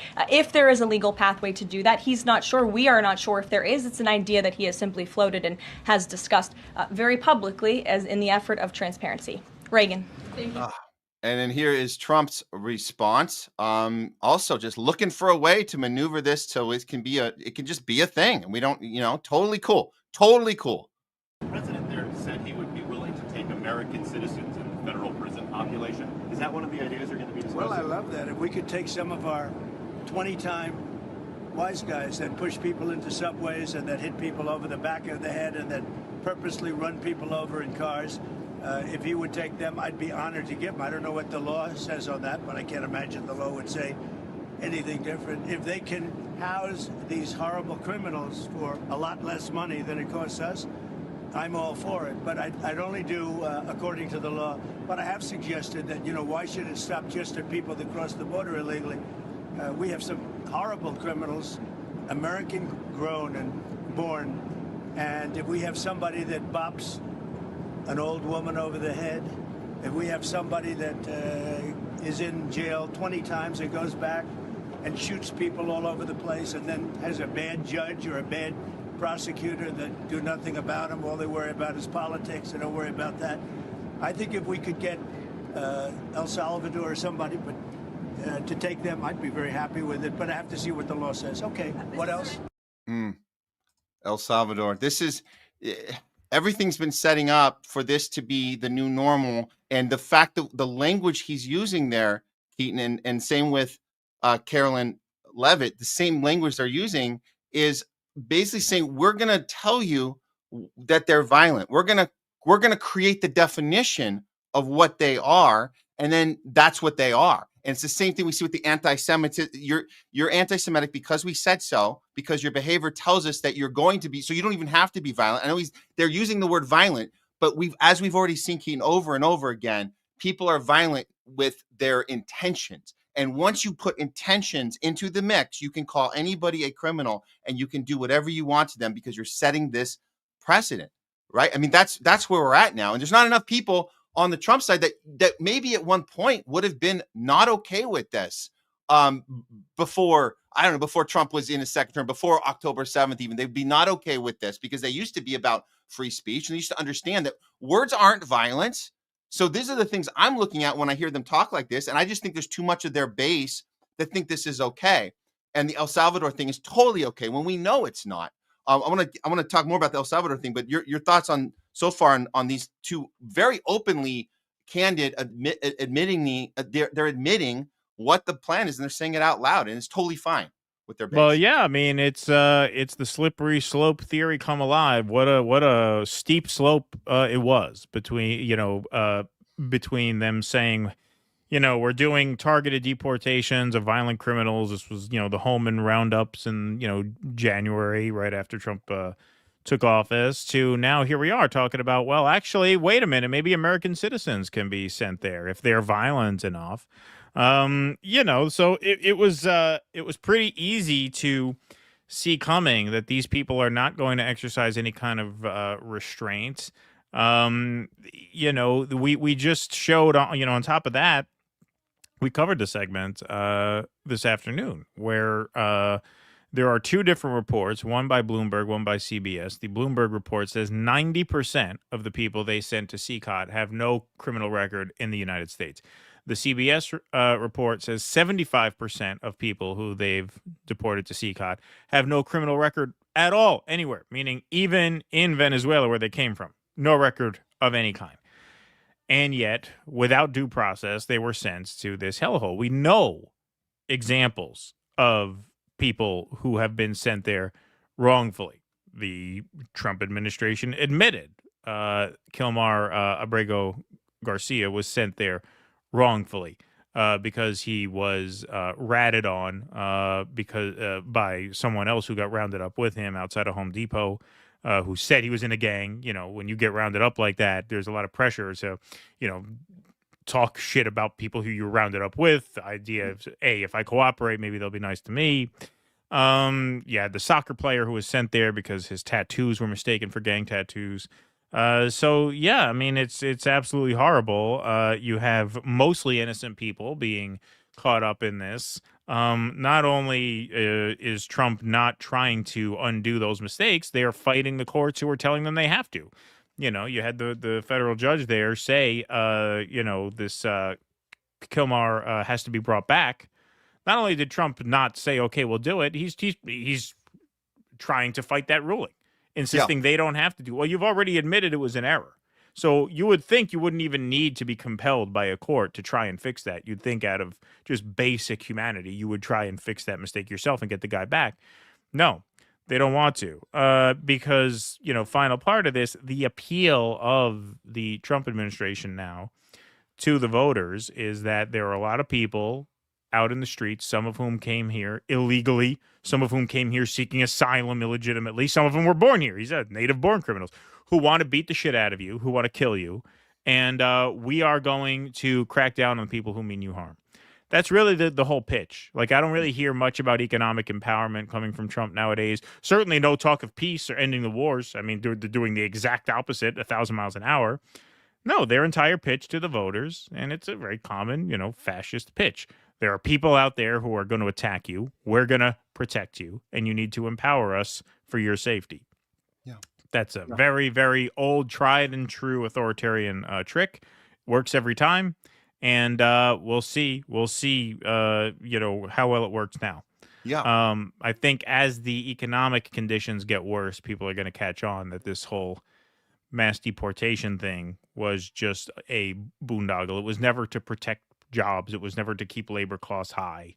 This was just the pitch. This was the thing to get you to vote for us out of fear and empower us out of fear of the hordes who are trying to kill you, while we take the world to war and basically just loot the middle class, pardon me, and the working class for all we could take them for. Well, I thought Trump was taking on the deep state, and I'm confused because it sounds like he's just doing the thing. The other part of this too, sorry that I didn't mention, is that this is basically a human trafficking operation. When Trump says it's going to cost us less money to house them in El Salvador than it'll cost us to put them up here. That's one side of it. On the other side of it, the El Salvadoran government is getting paid $20,000 a head to house these people when it only costs them $6,000 a head. That's what they say it costs them. When you look at the conditions of CECOT, I think it costs them a lot less than that. I think they're profiting a lot more than just the $14,000, but they're making at least, from what we know, $14,000 a head. So explain to me how this is not for-profit human trafficking. Both parties benefit financially, and you have people being trafficked across borders, none of which are their own, because we're talking about Venezuelans being sent from America to El Salvador. How is that not human trafficking?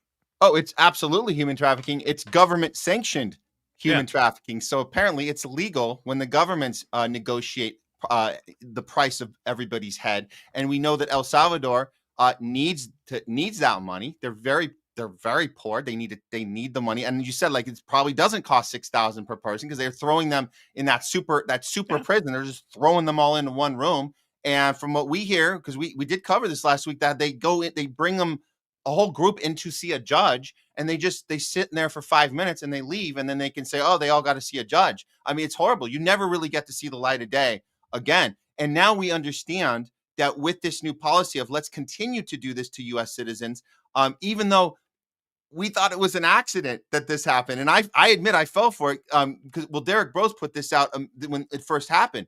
He said, I feel like somebody warned us this would happen. The Trump administration accidentally sent the Maryland father to El Salvador. And then what happened was you can't find him now. So we thought, oh, well, this is going to be a big, big blunder. But like you said, Keaton, fast forward to now this week, they don't want him back. They don't want him back. Why?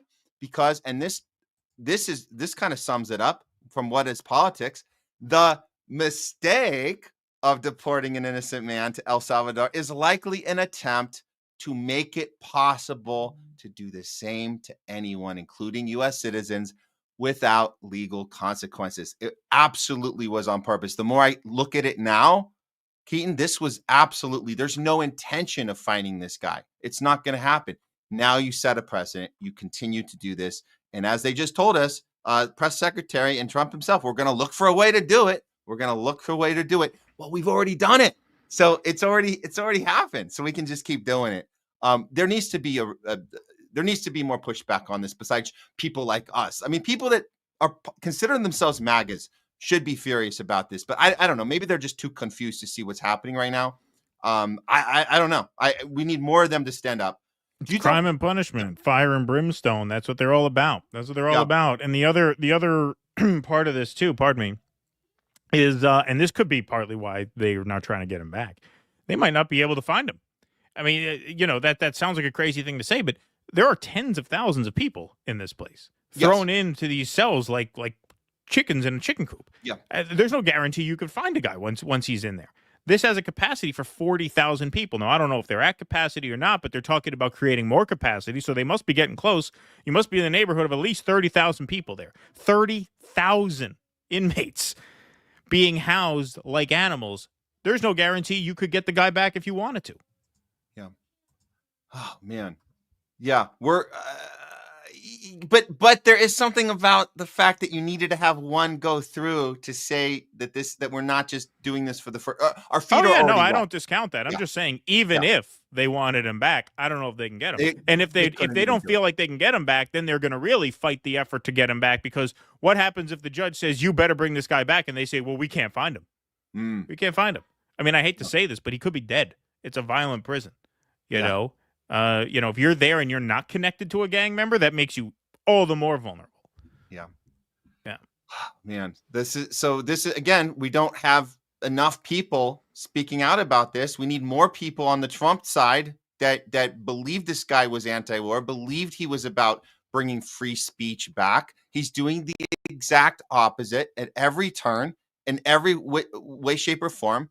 The people on the left are just a little too still caught in their Trump derangement syndrome to know exactly how to be mad at him. They're just not fully understanding what the thing is that is happening right now. So it does feel, Keaton, it does feel like we're kind of alone in this space where we can kind of look at the entire madness and have a real conversation, but not too many other people are having it. They're still kind of stuck on their team. And I think that's the part that really infuriates me, is that there should be more people having these honest discussions like we're having right now. That's just my take. Well, yeah, I mean, look, politics is naturally frustrating in that way. Like, the Tesla takedown protests a week and a half ago now, almost 2 full weeks ago, there were a lot of libs at those protests. Those protests were a mixture of like traditional Democrat voters, resistance liberals, and like some of the Occupy Wall Street types, and some of the pro-Palestine types. Like there were free Palestine chants that were being led at the one that we covered, which is great. Then you had the hands-off protests, which really were more on the shit-lib side of things, to the point where not only did they not put hands-off Gaza in one of their demands, they put hands-off NATO in their demand. Now, they are, in my opinion, correct to be concerned about Doge and all of the sort of actions that they are trying to take against all these, entitlement programs and things like that. But obviously just a major blind spot on issues of war and peace, both on the Ukraine front and the Israel-Palestine front.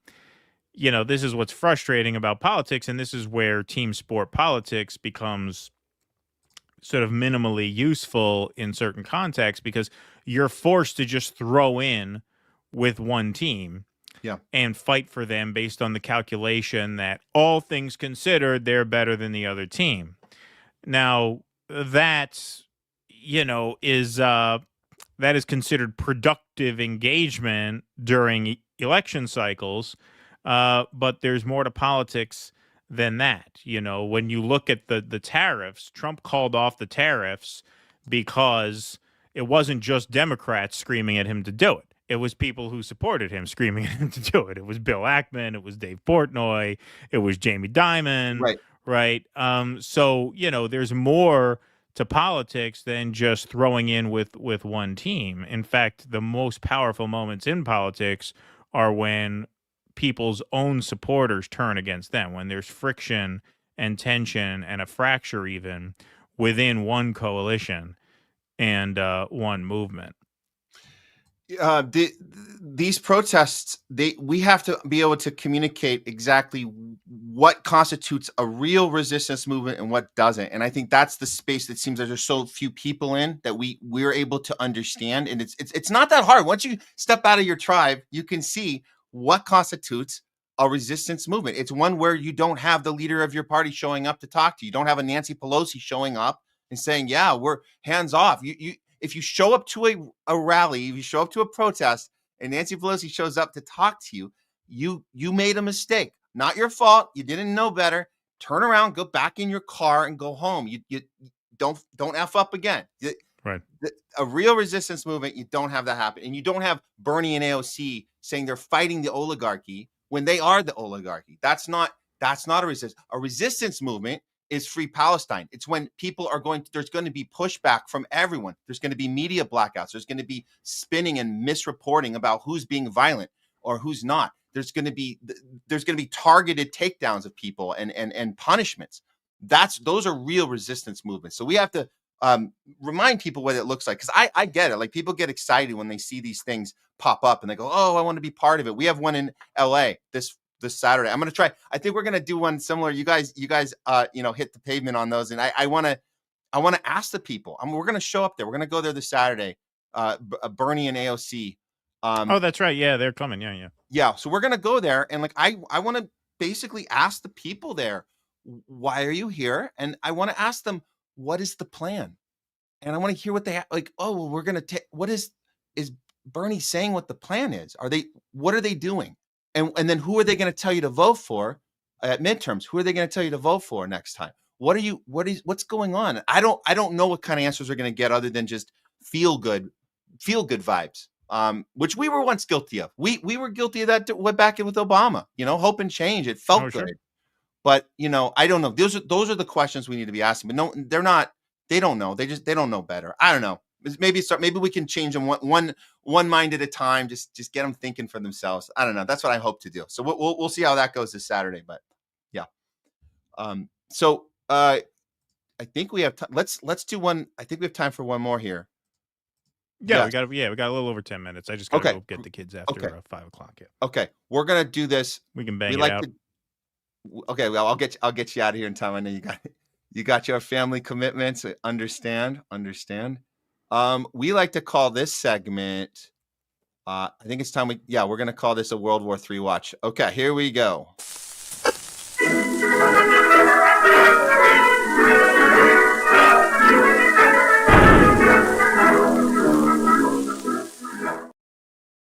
It's World War III watch. Let's just face it, it's already started. Some would say back in 2014, but we're just waiting for the cue to say, hey, we've already been in it. We're in it. It's happening. Nuclear war. Here we go. How close are we now that we have the Trump, as he called himself, the anti-war president, has now, we recently found out, and this, I don't know if we're supposed to be shocked by this, Keaton, but we got a $1 trillion budget here.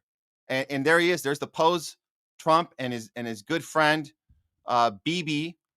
He's promising a $1 trillion defense spending for next year, just massively increasing this war budget, which he previously said he was going to lower. And the fact that the timing of this is right when Netanyahu came to the White House yet again with total red carpet treatment. We saw literally a red carpet being thrown out for him. And then you got the pulling back the chair moment yet again for this guy. But we have this $1 trillion in place. Now, where is this money going? This is the thing we need to talk about. Where is this going? We know that there was a plan in the Middle East. We saw the Bush and Cheney regime. We saw General Clark admitted to us that the plan was 7 wars in 5 years. Well, 5 years came and went, but guess what? We got 6 of them. We need 1 more to complete the plan. That would be Iran. So what is happening with Iran right now. Well, Trump is kind of in a weird spot here because he wants to be tough. He also knows that you gotta have to have a talk. Bibi doesn't want to talk. Let's hear Trump kind of stumble through what the plan is. This is post meeting with Netanyahu, and then we'll hear what Netanyahu thinks the plan is, and then we're going to figure out what's actually happening here. But here's Trump trying to tell us we have limited time, but we got to figure out what to do here with Iran. Okay, here we go. Well, they can't have a nuclear weapon. Did you mean military action, though, if they don't agree? Oh, if necessary? Absolutely. Yeah. And do you have a deadline for these talks? I do. And You're talking about with Iran? Yes. Yeah, I They're saying it's not Do you want something definitive this weekend, or do you see this as the start of a process? It's a start. Do you have a timeline? We have a little time, but we don't have much time.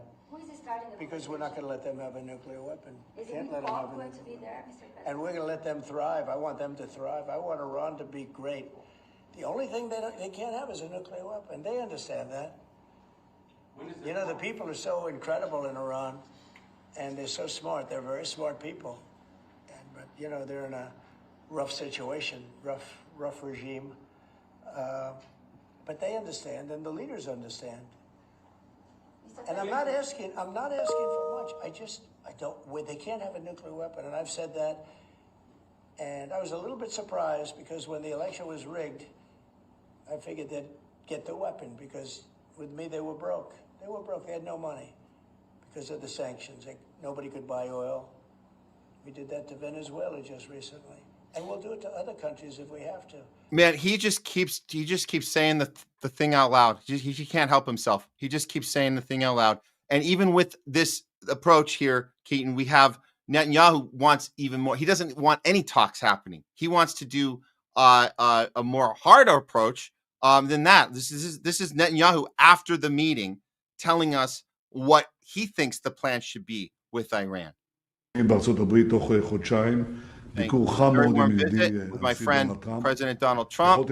You could be impressed from the great closeness and friendship between us, which was expressed in the issues we discussed. First of all, Iran. We agree that Iran will not have nuclear weapons. This can be done by agreement, but only if this agreement is Libyan style. Then go and blow up dismantle everything, all the equipment under American supervision, carried out by America. This would be good. The second possibility would be that they drag out the talks, and there is the military option. Everyone understands this. We spoke about this at great length. So clearly, Bibi doesn't want any of the talks. He wants, as he said, the Libya approach, which we know how that ended for Gaddafi, did not end well. Are they really in alignment here, Keaton, or are we correct to think that Bibi wants to skip the talks and go right in for just get right in on the ground, use this $1 trillion that we're at now because he ain't writing the check, we are, and just take care of business like we did to Gaddafi, and we just kept that's our way of doing things, and this would check off the box of Iran, which would be the 7 countries that he always wanted. Yes. Meaning Netanyahu.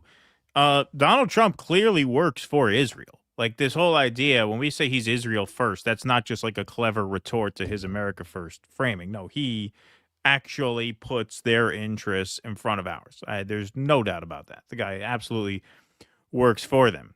And so Netanyahu says we need to do this Libyan style, go in, strike them. Okay, what he's basically saying is we are going to strike against Iran. And I would be shocked if we didn't at this point. He clearly, that is clearly what Netanyahu wants, and we have no reason to believe that Donald Trump will not give him what he wants. The thing that struck me about what Trump said too is how incredibly dishonest and disingenuous it is for him to say that the only thing we're asking of Iran is that they not develop a nuclear weapon. Well, just 2 weeks ago, you were threatening Iran based on what the Houthis were doing. The Houthis are enforcing the military blockade of the Red Sea, and Trump essentially threatened Iran through them because it is Trump's and Netanyahu's assertion that the Houthis are Iranian proxies. Hezbollah, they also say, are Iranian proxies. And clearly Israel wants Iran dealt with, not because they're developing a nuclear weapon, but because they're backing the Houthis and they're backing Hezbollah. Yep. So that has nothing to do with their nuclear ambition. I think it is the only reason we have not struck Iran yet is because of their nuclear ambition, which goes back to the Libya example. Well, once you attack a country after it disarms, at that point you can't say, hey, just do what we did. Just do what Libya did. You'll be fine. You can't say that anymore. You can't say that anymore. So the argument that all we're asking for Iran is for them to denuclearize is nonsense, because Israel accuses Iran of basically funding terror groups that are in opposition to Israel, which means they're going to want Iran whacked, nuclear program or no nuclear program. And on top of that, in fact, not on top of that, not simply on top of that, because of that, I believe it is Iran's nuclear program that has deterred us from toppling them thus far. It's been, 24 years since we put them on that list of 7 countries to topple? Every other country was toppled. You know why? In my opinion, because none of the other countries were trying to develop nukes. None of the other countries were strong enough to deter us. And Iran is. So, to me, they have a disincentive of giving up their nuclear program. And I don't see how you can really argue with that, given the Libya example, which Netanyahu had the chutzpah, as we say in the tribe, to bring up. Yeah, literally bringing up the thing that we would use against him and go, wait exactly, yeah. Wait a minute, that did not end well over there. I did appreciate Tucker's tweet on this, although he doesn't mention Israel being the main problem, but he does say, look, if whatever you think of tariffs, it is clear that now is the worst possible time for the U.S. to participate in a military strike on Iran. We can't afford it. Thousands of Americans would die. We'd lose the war that follows. Nothing would be more destructive to our country, and yet we're closer than ever thanks to unrelenting pressure from neocons. And Netanyahu, this is suicidal. Anyone advocating for conflict with Iran is not an ally of the United States, but an enemy. Like I said, he kind of nails it, other than he left out the Israel part. But that's it right there. No, well, absolutely, 100% right. And look, this is where the MAGA crew. At the end of the day, it becomes a question. Hey, are you willing to actually cross that line and say that Netanyahu is an enemy of this country? Because that's what Tucker is saying there, and that's what he's saying that very intentionally. But it feels like he knows he can't come out and say Netanyahu's an enemy of the country, because now he's out of the club. Are you willing to exit that circle? Are you willing to lose those contacts? Are you willing to abandon that network? That is a tough thing for a lot of people to do, but this is what I said day one, before Trump was inaugurated, before he was even elected, and I did not advocate for Kamala Harris, obviously. I voted for Jill Stein. I said, for as far back as we've been covering the presidential campaign, that you're not going to be able to reconcile anti-war and pro-civil liberties politics with support for Donald Trump for very long. It's just not going to be tenable. It's not going to be possible. These people are too committed to Israel. End of discussion. Israel is a threat to free speech, and it's a threat to world peace. So as long as you are in the pocket of Israel to the extent that Donald Trump is, there is absolutely no way that someone on the outside, even as a commentator like Tucker Carlson, who, claims to be pro-free speech and anti-war, there's no way you can remain connected. You could remain a member in good standing of MAGA's inner circle and have those politics. It's just not going to be possible for much longer. Yeah. And let's remind everyone how good of a friend we are with Israel, because Bibi told us this in 2019, and he chose a really interesting picture to put with it. He says, hey, America, here's to our friendship. And look at the picture he accompanied it with. Some would say this is not a very friendly act. This might be considered a threat of some sort. Yeah, exactly. It seems more of a threat to me. Yeah. Look what happens Yeah. if we're not friends. Wow. Well, we know how that one ended. Wow. Woo! All right. That's World War III Watch. And this has been a great conversation here with Keaton Wise, Due Dissidence. Thanks for being on here and taking some time. I know you've been doing this stuff all day, and I just appreciate you came on for an hour with us. And I know you got to get to your personal family stuff right now. Can you let everybody know where to find you? I'm sure they know, but tell them again. Tell them where to go. Oh, of course. Yeah, we're on Twitter at Due Dissidence, YouTube at Due Dissidence, and Rumble at Due Dissidence. Follow our Rumble channel while we're all here on Rumble. That's where you can find us, and we're live every Sunday night, Tuesday afternoon, and Thursday afternoon. Awesome. Hey, and next time when you guys need a little sub in or any sort, I'd love to pop in at some point. Yeah, really we should work something out for sure, man. For sure, man. It's always great to talk to you. Love it. Okay, guys. All right, Keaton, thank you again. Take care, and we'll see you back next time. All right, great to see you, Matt. Thanks. Awesome. Thanks. Bye. Keaton Wise, everybody. Due Dissidence. Check them out. These guys really set that example for the rest of us here, especially we're on Rumble, and we know that Rumble, I mean, they say this, and there's some truth to this. It's kind of the right-wing populist crowd has definitely kind of inserted themselves into this space. There's not so many in our lane doing it like we're doing. And for Due Dissidence, for these guys, for Keaton and Russell to get to a point where they have gotten the attention of the Rumble audience and the people that run Rumble, and there's an element of we've arrived, and so they do that on behalf of the rest of us who are also working on doing this and just kind of evening out the space, because we need to do that, and Rumble should know that we need to do that. They need to represent it a little more versatility, a little more diversity of ideas, as we're all in this space of independent media. We're all in this space of being against the two-party system, against the mainstream media. The problem is a lot of the right-wingers that got on the Trump bandwagon, they're just going right to the thing that we came from. They're going right to it, right to the I'm on Team MAGA, I'm on Team Trump, when we're saying, no, there's a conversation we need to have in this space that's not representing a party or candidate. And we're kind of done with the hero worshiping. No more hero worshiping. We had our fun with Bernie. We had a little fun with RFK Jr. We're done with that. No more hero worshiping. So kudos to Keaton and Russell for making an imprint, making a difference in this space. Yeah, we're looking forward to our next engagement with them next time. Okay, guys, we have a couple more stories for you. Don't go anywhere. We'll be right back with some more Homeless Left. And we see your guys' engagement. It's been awesome. We're going to have Leslie on a little bit as well to do some talking back with you. So don't go anywhere. We'll be right back.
Okay, we're back. We're back, guys.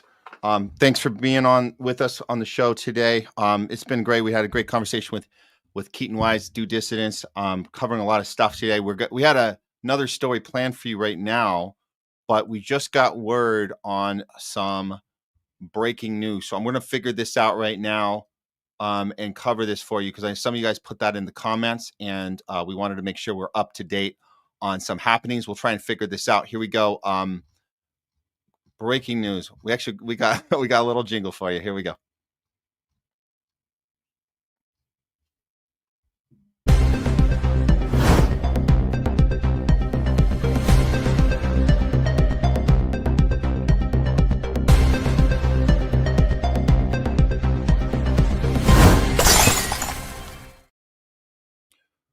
Okay, we have some breaking news for you guys. Right during the show, we got word. There's been a helicopter crash in the Hudson River, killing 6. Let's take a look at what's going on X right now, and trying to figure this out with you guys. Here we go. Okay, let's make that big screen. Okay, so this is the shot of the crash site in the Hudson River, apparently killing 6. We have word there was a witness that saw the propeller fly off, and it dropped near the Holland Tunnel, and apparently they were vacationing family with kids on board. This is horrific. This just happened probably within an hour. I'm going to see if I can find anything else that's odd or anything off about this story off top. And as you guys know, we when we cover these breaking stories, or if it's something that's very new and we don't have all the information, it's okay to ask questions. We're done with this BS line that we're told where we're like, it's too early to ask questions, or too soon, right? The too soon. No, it's never too soon. So let's figure this out. Seeing this was likely not engine failure. It seems. Let me try this one. Okay, so there's a. Let's see what this guy's saying. This is from Boxcat DGAF. Hudson River helicopter crash video shows that the rotor blades were not fully detached from the fuselage, but still spinning. This likely was not engine failure. Okay. We're trying to get to the bottom of this one. Okay. Let's see if we have anything else here. Yeah. Colin Rugg is reporting the six people confirmed dead, according to AP. And the propeller was seen detached from the helicopter. Yeah, that's unfortunate. Very unfortunate. Maybe there'll be some more. Oh my God, here's the actual shot. Okay, let's bring this up for you guys. Here we go.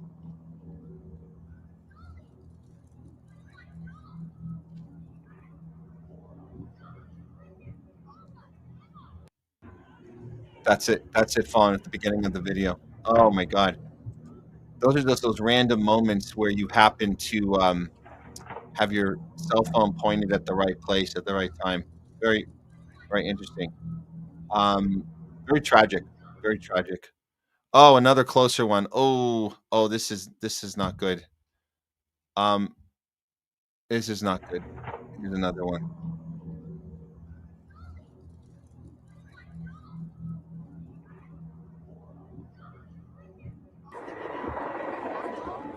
And there's the sinking. The 6 people apparently already declared dead. Ah, tragic. Very tragic. If there's anything else I can find on this right now. I'm obviously not gonna have much information on this as it just happened. Maybe something else more nefarious might come out later. But we'll just leave it at that for you guys. Yeah, we'll just leave it at that for now. if anything more develops on this, we'll probably include it in next week's episode on Tuesday. But yeah, we'll keep an eye on this one. But that's the breaking news. Tragedy in the Hudson River. 6 dead in the helicopter crash where something apparently just went wrong for whatever reason. So condolences and to the families and anyone involved in that. Pretty sad event.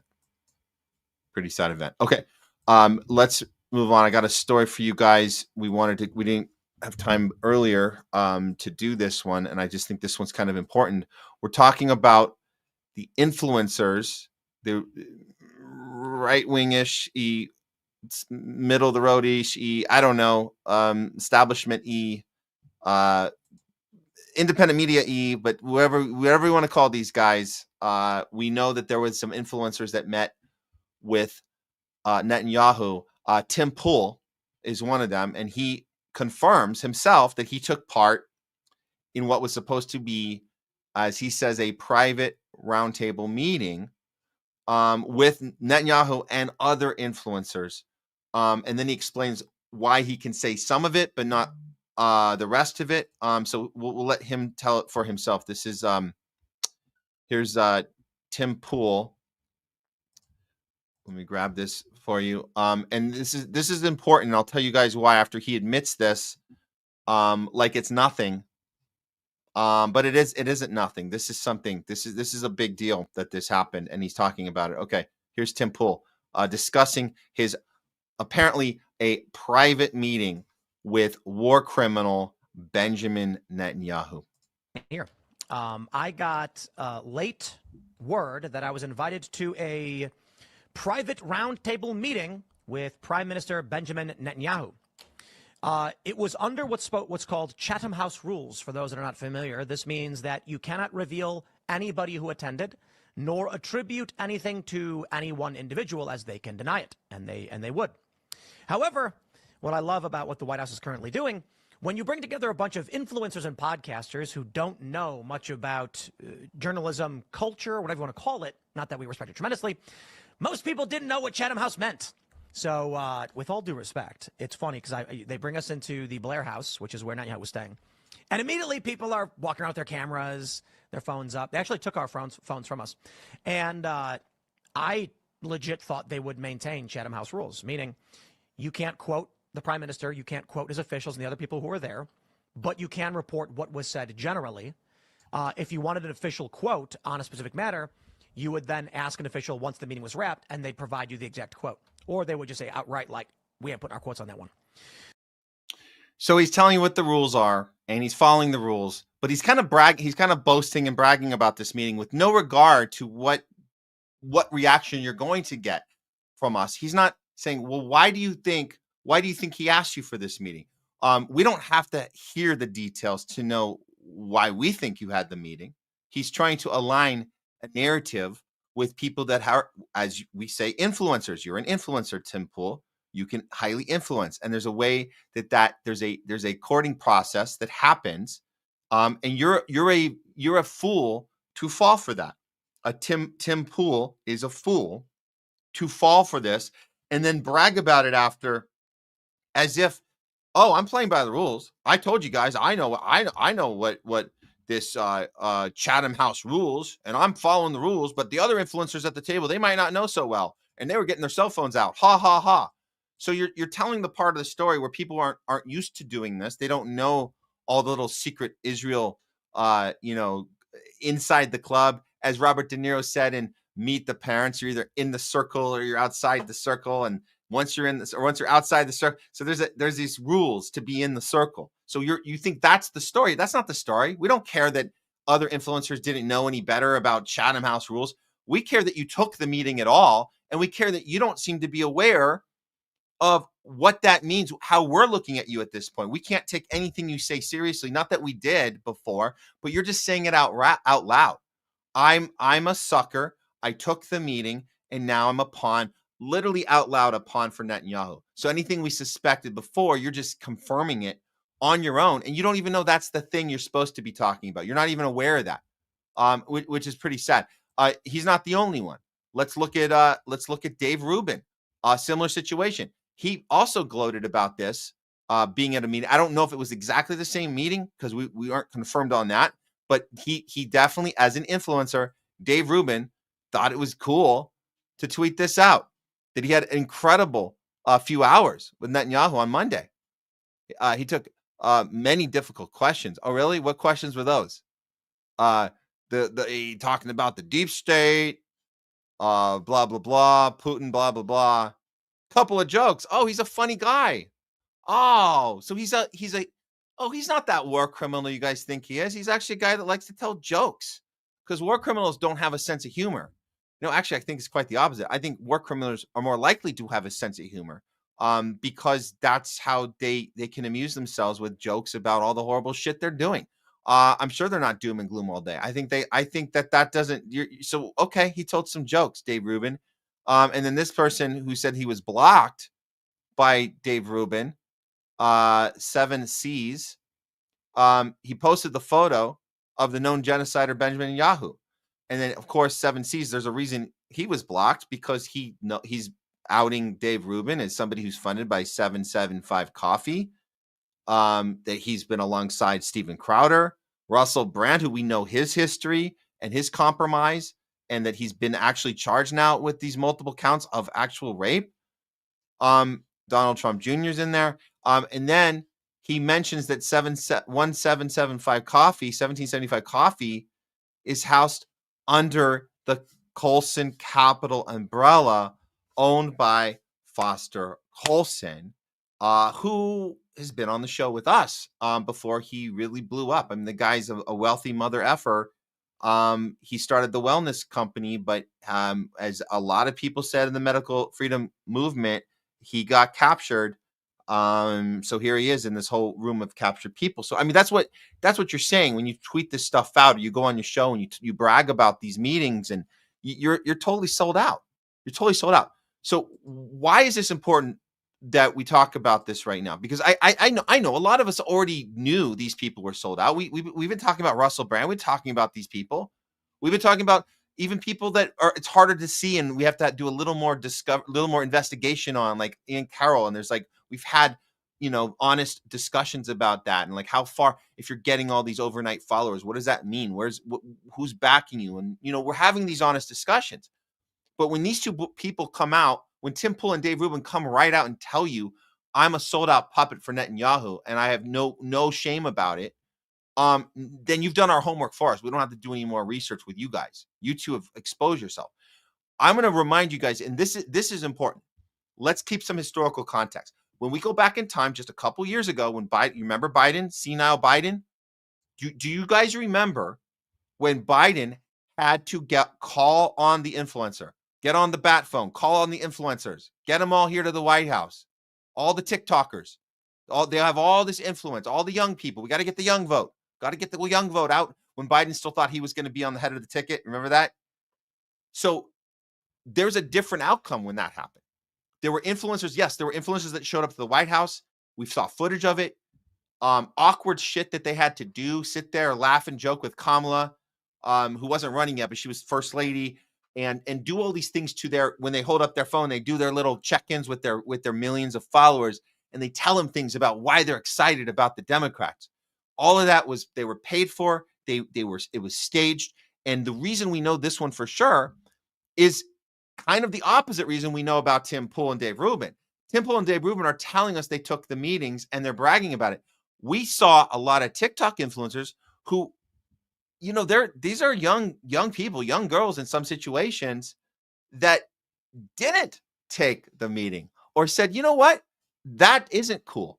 I'm going to say, not only am I going to say no to your dumbass request, if you want to buy me off and my influencers and have me lie on your behalf of the Democratic Party, well, not only am I going to say no, I'm going to go on different shows and my people, I'm going to tell them what you did. So this shows me that some of these TikTokers had, not all of them did, a lot of them took the meetings and did the thing they were paid to do.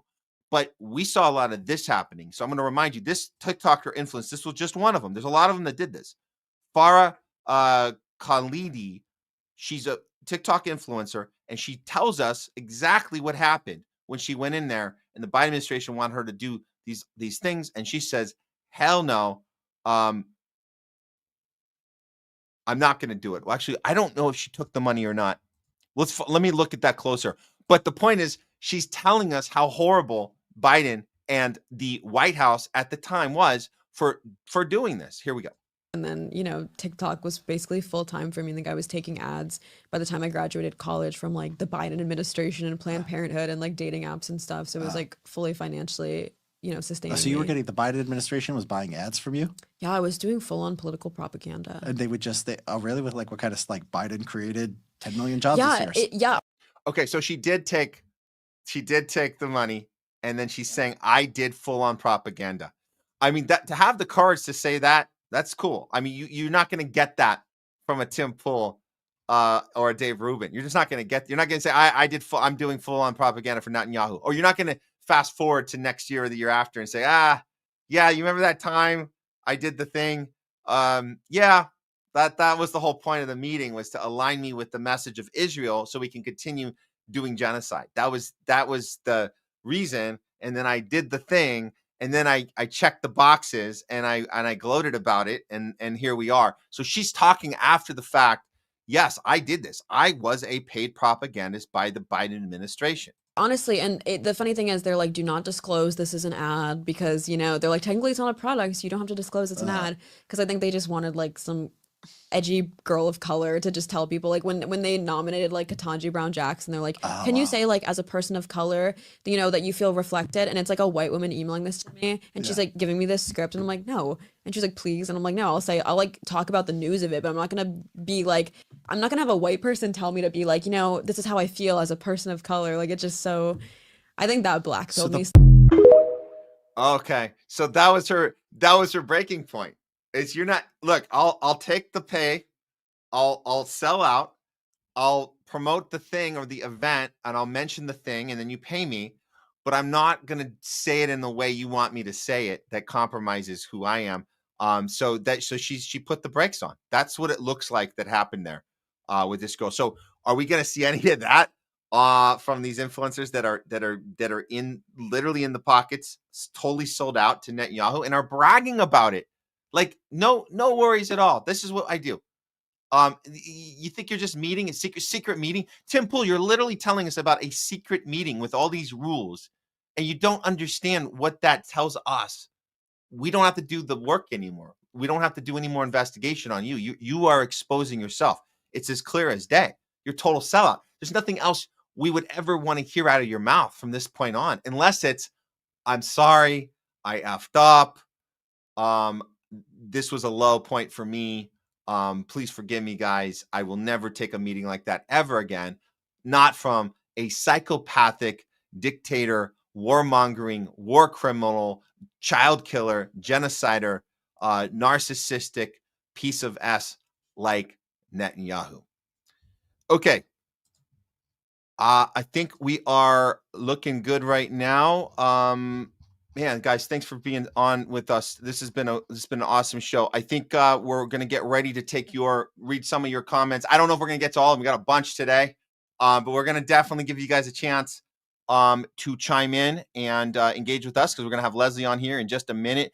Why don't you guys, we're going to take 2 minutes, go grab yourself a drink and go to the bathroom. We'll be right back with Talking Back with Leslie. See you guys in just a moment.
Okay, let's do this. Here we go.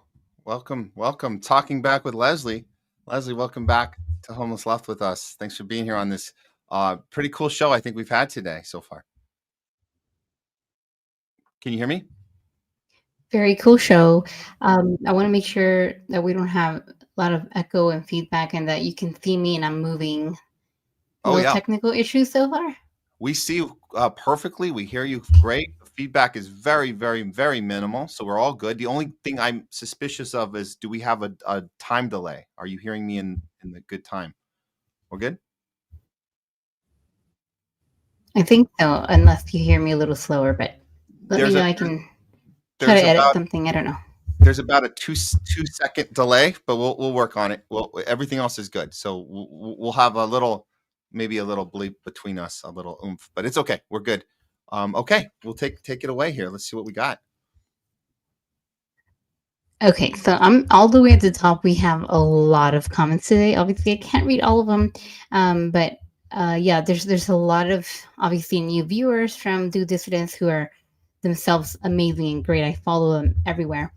So thanks to all of you that came after watching them. It's really awesome to have so many new people, so many new viewers, a lot of new names I haven't seen before, and I think a lot of new followers. So really cool. Thank you guys for joining. I do this almost every Thursday at the very end. We try to read as many as we can, or the ones that stick out to us. So if I don't read yours, I'm sorry. I'm going to try to get through a lot, Matt. So we have a commentary about one of them. Maybe we can make it fast. Okay. Sounds good. Yeah, so I'm at the very top when you started. Let's see, there's a lot of cool shout outs and things. A lot of people, again, from Do Dissidents, really cool. And I can't click on them, Matt. We have to figure out how we can click on them so I can put them on the screen. You know what? Maybe I can do that. Let me change the settings. For which to go. I don't know if there's still one. Yeah. Okay, well, just go ahead. I'll find it. I'll find it for you. Yeah, so I'll start again from top. Bill CR12, RFK reversed on the vax. Yeah, so I know you guys talked about it a lot. There's some comments about that, but what is going on with RFK and all of his advocacy for safe vaccines a few months ago, and now we're here? It's so weird to me. All the few people, Matt, that I had some hope in, kind of have all disappointed me as well. And as you know, I am not a Trump follower. I don't love the guy, but he became the president. So I had, I hope something good comes out of this. So I feel equally as disappointed, if not more. Yeah. Anyway, yes, RFK reversed on the vax. Yeah. I'm not finding that. How far to the top is it? Let's see. That's okay. Like kind of in the beginning. Okay. That's okay. All right. Which Chico? Yes. Which Chico? RFK Jr. wants you to believe anti-Semitism is the greatest health emergency in the U.S. Yeah. You couldn't make this shit up. A Zio compromise fraud. Oh, RFK. Yeah. But I kind of knew this from the beginning. Yeah. His Zionism. Absolutely. I mean, we know his character now, so we understand that once you expose who you are in one area, it's not, we talked about this before on the show, guys. You know that it's not about being a one issue voter. When you see how somebody behaves in one arena, when it's like how are you responding to Palestine? How are you responding? You're calling them the most pampered people on the planet, and you're doubling down on this, and you're saying blank check to Netanyahu, and you're doing all this crap. We see you've been compromised. So why does that not tell us that that's going to happen again when it comes to the health and freedom, or the medical freedom movement? Why would you not be compromised again? It's only going to be that one issue. You're going to have total integrity in the other one. So no, we're not going to just ignore Israel because you were made the head of the HHS. We're going to see that you set a pattern of behavior, and we're going to be very skeptical. And what do you know? He's making compromises left and right. So there you go. From all sentient beings, what you just said, Matt, responding to Wichigo. And he also said that Palestinian people are the most pampered people on the planet. Did he say that before Donald Trump got in office? I don't remember. That's when someone was challenging him. No, of course. No, so when he said that after October 7th, he went on Crystal and Sagar, back when we were still giving them a little bit of chance. Crystal got that right. Crystal had basically RFK on to talk about Palestine. He went on there, and I guess, when he said that, you saw her face. She was like, "What did you just say? Are you effing kidding me?" And this is after October 7th. This is when he had gone independent. He's not with the Democrats at this point. He's certainly not. The Maha movement hasn't started yet. It was his independent campaign, and he was just on his own saying they're the most pampered people on the planet. And Crystal Ball was like, "Are you effing kidding me?" So no, he's not back down from that. What we saw Derek Bros try and approach his campaign manager months after that and say, "Do you still stand behind?" Or she intercepted. She intercepted that discussion he had when he cornered RFK Jr. He said, "Are you still going to back what you said?" And he said, "Yes, I back it." So he has not retreated 1 inch, not 1 inch. All sentient beings as well. I know a million people who love Miss Rachel. This is ridiculous. I do too. And I think before all this scandal was happening, I told you, Matt, about my friends who play Miss Rachel all day for their kids. She's lovely. I know it's a show for kids, but I love her too. And she's all about love and peace for all people, everyone. She's posted about the other side as well, but especially about the thousands of innocent lives and babies and children's lives who were lost in this war. So I really love her harder for this. So I know a lot of people are with her, and she has a lot of support from a lot of people like myself and a lot of moms who love her, who may not know a lot of what's happening in politics. We know she's a good person. So I'm really sorry to her and her team for having to go through this crap. A load of crap. This is just a joke, a tragedy that she's got her 20 million followers, and they're just trying to take her down because she has influence. What to say things like the children, pray for the children, to all the people in power, stop killing people. When was that something? When was that ever controversial to say? I mean, that's in all of our children's songs. We grew up with all this stuff. The we are the world, and peace and harmony. This land is your land. I just, the list is a mile long of just these. This is an old adage that you teach kids. You teach kids about love and nurturing and not being violent and being anti-violence, right? And then begging our leaders to stop the wars. I mean, we've been doing that our whole lives, but it doesn't.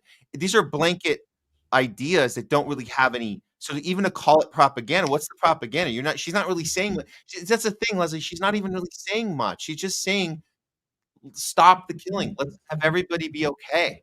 It's not Right. a political maneuver. It's not an agenda. She's not saying ceasefire now. She's not saying end the occupation.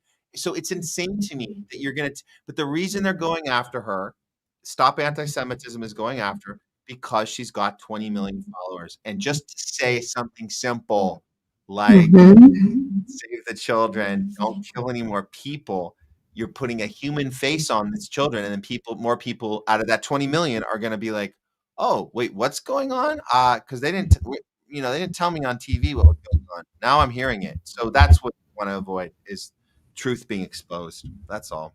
It sucks. Yeah. So with her millions of followers, she must have a lot of influence on people, and now she's spreading Hamas propaganda. Oh yeah, dangerous. The dangerous infants, dangerous toddlers and children and elderly people.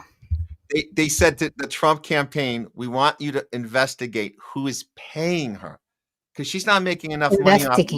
It's insane. Investigate who's paying her, because first of all, she's not making enough money on her 20 million followers on YouTube. Second of all, so she needs more money. Second of all, this is perfect because she's able to get this message of Hamas terrorism out there. And there's no other reason in the world you'd say save the children, stop killing people, unless you were getting paid. And we all know that. There's no reason to say that unless someone's writing a paycheck. There's no normal person would say, let's stop killing people unless they were getting paid. So that's the claim there. That's insane. That anti-Semitism page on X, that's like a group, right? I don't have X. I will get X, guys. I will. I keep saying that for months. I'm gonna get it. Just keep forgetting. But that group, the anti-Semitism, whatever, you don't have to click on it. I was just wondering, like, they also have a very large following, a lot of supporters and followers on that. Yeah. On their page. There's a lot of pro-Israel groups on Twitter. A lot of them. They're all self-proclaimed Zionists and saying we're going to get the terrorists and all the Hamas people, and they're very there's a lot. But guess what? We also have a lot of peace people, a lot of pro-Palestine, a lot of anti-war people. So we counter that, and it's good. And I'll say this: Elon has not suspended those accounts of Palestine people. He hasn't terminated them.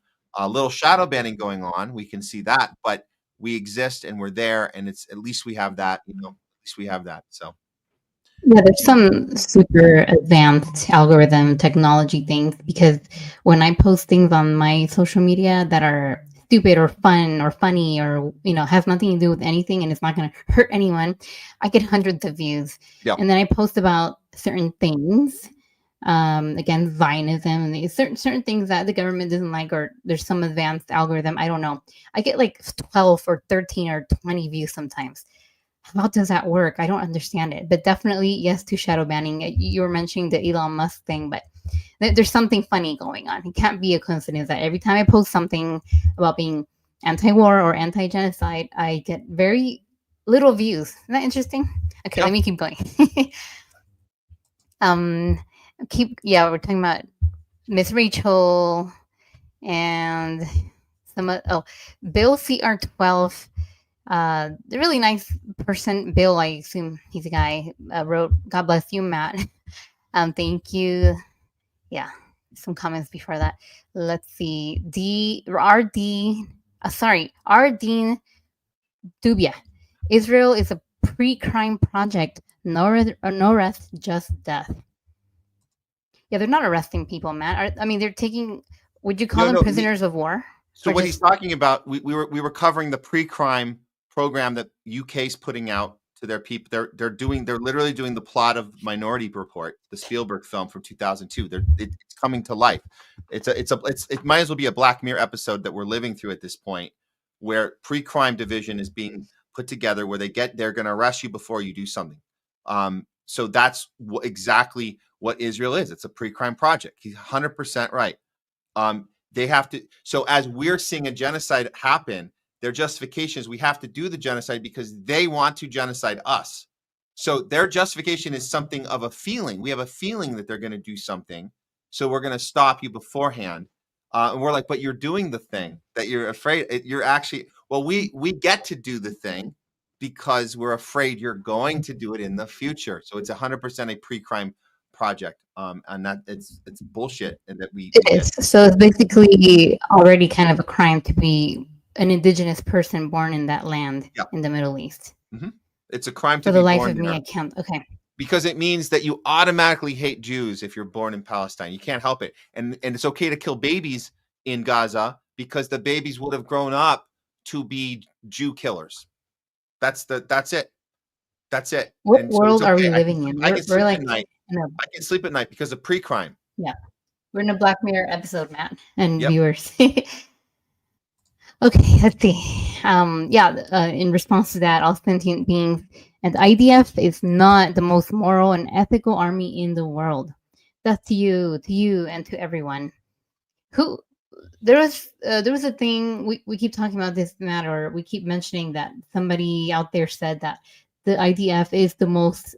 Did they use the word ethical? The most moral. Oh, that's another RFK Jr. talking point. They're they're the most moral army in the world. He did say that. He did say that, and others. He's not the only one that said. He coined the term "pampered Palestinians," but this is when they all share. You heard this language multiple times. He's one of them that's guilty of it. That's called them a moral army, the most moral. The most moral. Ethical, yes. Ardeen Dubia. They want to remove free speech in the U.S. so they can arrest us more readily. Almost every state in the U.S. has its own cop city. Yeah. And by the way, I don't have any YouTube comments up or from other streaming sites. If I see one, I'll throw one on. Okay. That's all good. Yeah. Yeah. I like this comment from Nurses United. Yes, it's refreshing to be able to connect with people, with complete strangers instead of people in real life. I cannot have these convos with people at work. It's mostly Trump is a dictator conversations. Yeah, and I agree with you, and I'm frankly kind of tired of trying to talk to some people. I mean, I do have a few people in my personal life and at work maybe that I can talk about these things too, but we have to talk in private, Matt. Isn't that funny? No, that's unfortunately that's we have to be what life on is now. That's what life is now. We have to be careful about who we talk to, who we engage with. We're the ones that have to be walking on eggshells. They don't have to walk on eggshells. They can do whatever they want. There's no consequences for them. Because Trump is the boogeyman. He's the bad guy, and that if we get rid of him, in a lot of people's minds, if we get rid of him, the problems of the world will be solved. Yep. That's it. Okay. Done. Case closed. SGB1170. It's not lefty, not on the right either, but I dig this vibe. Okay, thank you.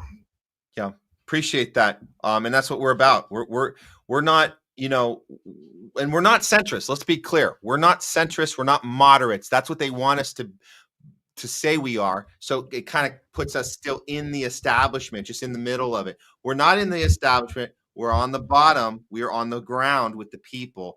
And we're done with the entire thing. Now we have our values that we started with, that we didn't lose our values, our lefty values that they abandoned. So we want to keep them. And we realize this part's important. We realize the big aha moment is once you leave the two-party duopoly, and again, you're not in the middle, you're still where you are. Like we outlefted the left. I want to be clear here. We outlefted the left when we said we are anti-war. Oh, you're not? We outlefted the left when we said we are against censorship. Oh, you're not? We outlefted the left and we said we're for labor rights and a living wage. Oh, you're not? Oh, not now, later? Healthcare, not now, later? We're for bodily autonomy. Oh, you're not? So when it comes to jabbing everybody in the country and forcing them to do something that they don't want to do, so we outlefted the left, and mainly with anti-war. Anything, it's anti-war that they completely abandoned. So when we find ourselves here, not in the middle, but on the bottom with people, the aha moment is that we realize we have more in common with the people that are on the right that abandoned. They said, we're done with the right. You guys abandoned us. We're also done. And we go, oh shit, we all want the same things. We all want the same things. We all want a living wage. We all want no war. We all want Okay, you have a. I think you have a little feedback issue. Okay. We all want the same things. So we find ourselves again not in the middle in some sort of like centrist moderate position. We're on the bottom with the people, and we're rising up together. And left and right doesn't matter anymore. It really doesn't. And we can apply these principles and realize that, man, we have way more in common with our, right wing, as you would call right wing populists. I have way more in common with them than the left wing establishment, neocon, neoliberal class, which is what happened to the Democratic Party and most of our friends here in LA, unfortunately. I had to switch microphone. Can you hear me? Yes. Okay. I bought this really cool microphone, guys, online. It was not cheap, and it keeps causing echo and feedback and stuff. So I'm not a tech person. I don't know what's wrong with it. So I had to switch microphone. So if it's of less quality, I apologize. Okay. Oh, it's better. It's better quality. Really? Yeah. This was not cheap, so I'm sad about that. Okay. So moving on away from this technology stuff, there's a whole conversation with several people regarding vaccinations and how somebody, was it, let me see, might have been Kinky too, who was kind of harassed in the hospital and got a big, the doctor was able to bill them a lot of money just to be yelled at and kind of be shamed for not getting a vaccination. So sorry that happened, and I let them know to file a grievance. You can file a grievance for sure. But there's quite a lot of comments regarding that. I don't know, I don't think we have time to read Okay. a lot of these Well, I'll comments. put one of Kinky 2 up because I saw. Okay, this is Yeah. I saw this one. I'm fully insured, but my doctor is a big medicine quack.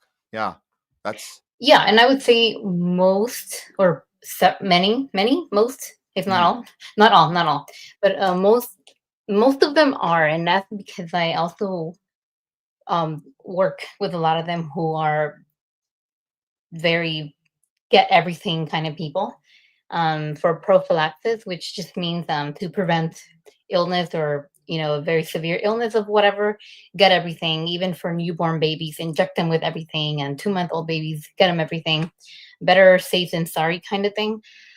So I just say do what you think your body needs and do what's best for your body. I'm a nurse that is anti-mandate, and you know that from the very beginning. I'm all for body autonomy and my body, my choice, but Matt, for all aspects, not just for one, because there's a lot of people in the streets that are, fighting for women's rights, which I love and support, and I love them all, but they're also, a little, well, it only applies to this subject, doesn't apply to what's best for the community. You have to do certain things to protect your elderly and the community. So I'm for all, my body, my choice, and all autonomy for all aspects. So I'll just end with that. No, And I I'm support glad. all of you. Well, for those that are watching our show for the first time, perhaps came over from Do Dissidence, and we appreciate you guys. Welcome, welcome.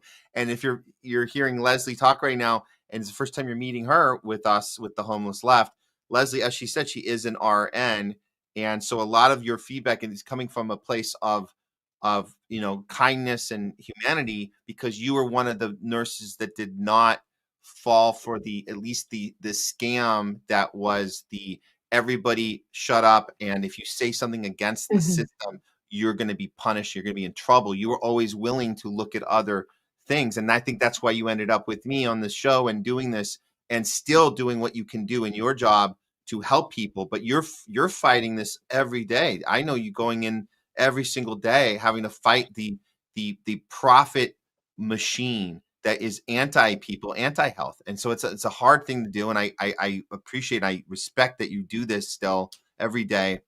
It's very difficult. Yeah. It's very difficult.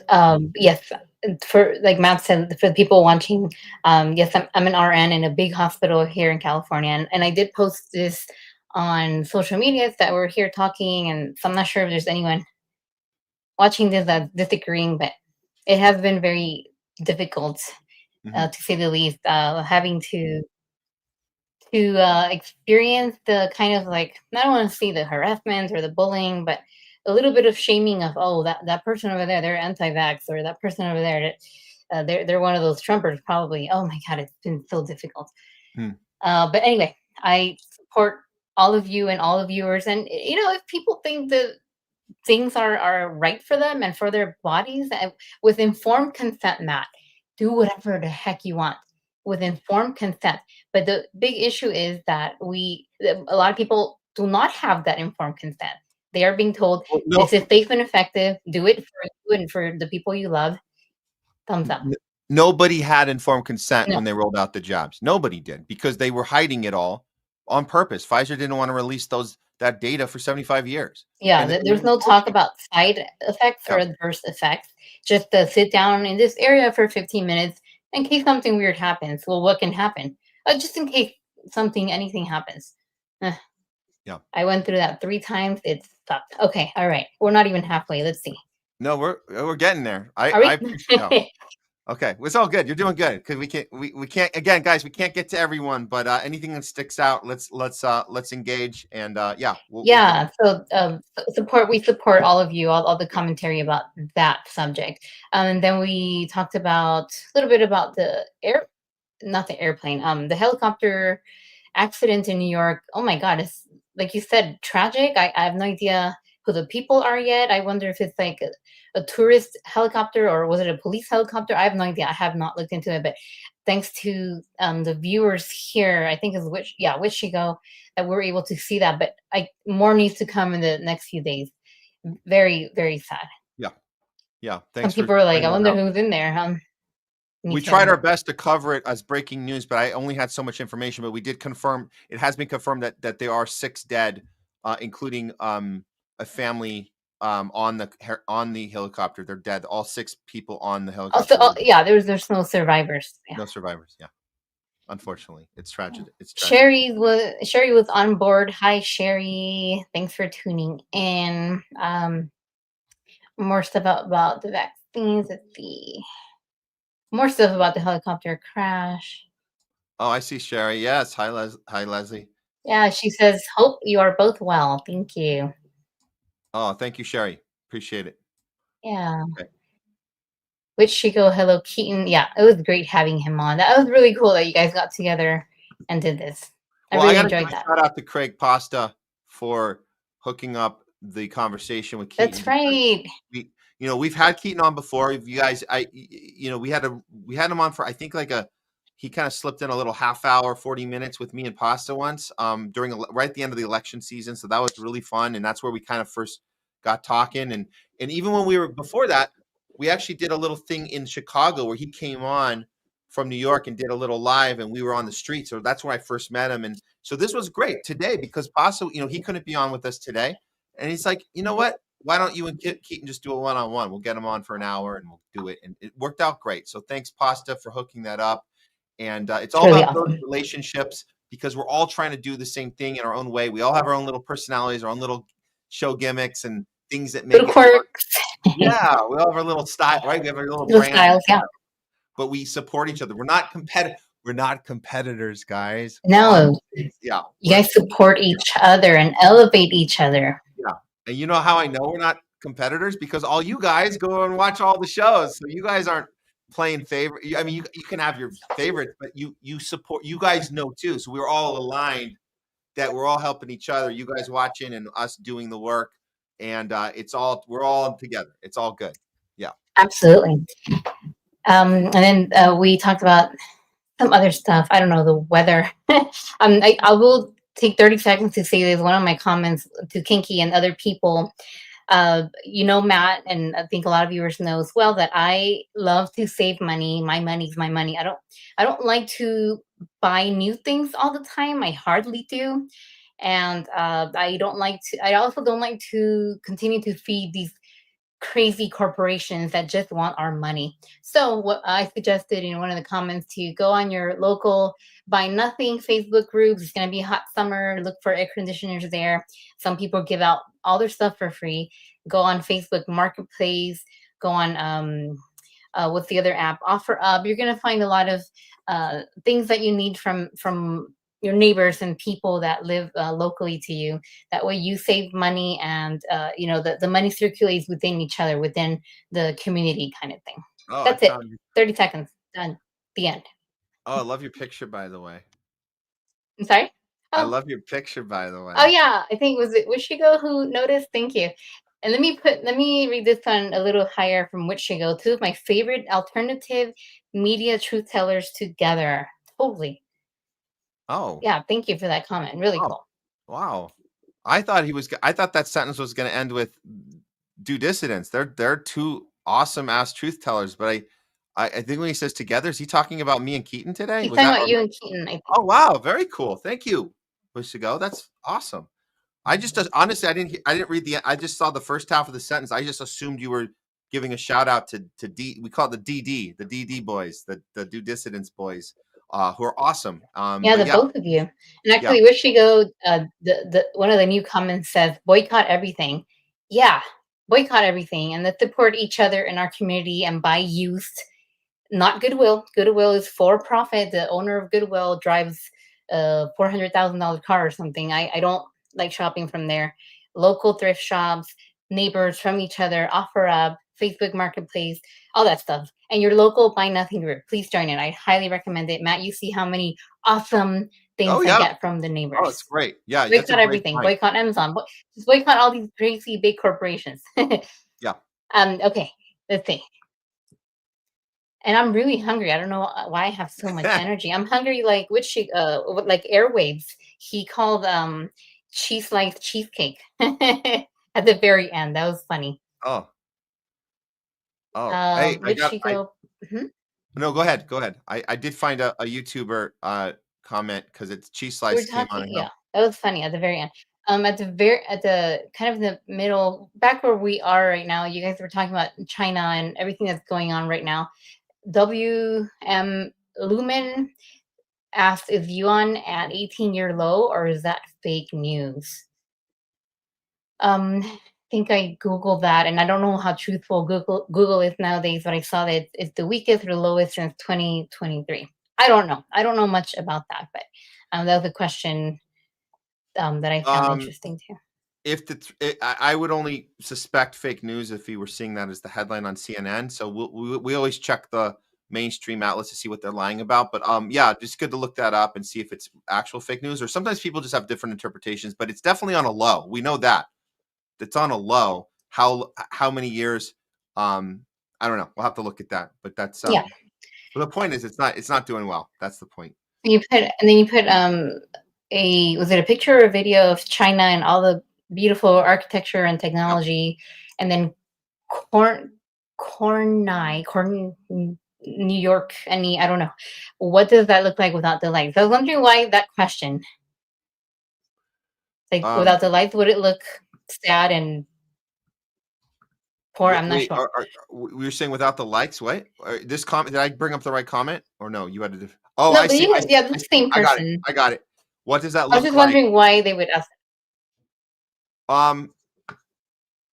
That's okay. We can move on. We have no lights are part of the presentation. I don't know. I mean, we have lights in. Well, I'll tell you this: we have lights, crazy ass lights in New York. We have crazy ass lights in Vegas, and it doesn't look like that. It looks kind of. Well, yeah, we have crazy cool lights, and downtown LA looks pretty for a photographer. Okay, hear me? You know what I noticed? I'm glad you brought up the lights because I'm thinking and when we upload this video, I gotta redo the video because I effed up the video with Keaton because I was pausing it at the wrong. I messed up the video, but if you guys see it at all in its very full form, you take a look at it.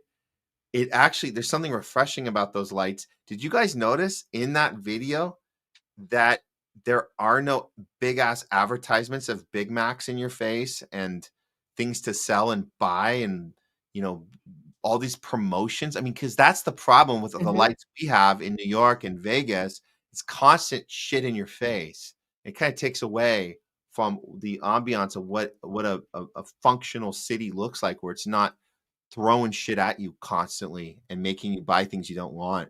So I think that's a vibe I got from that. So the lights were cool in that regard. It was kind of refreshing, to be honest. Yeah, and we have a million lights at downtown LA, and it looks pretty from a tourist or photographer kind of thing. But if you walk the street, there's a lot of people living in the streets, and it's really sad and really dirty and not as pretty as people think.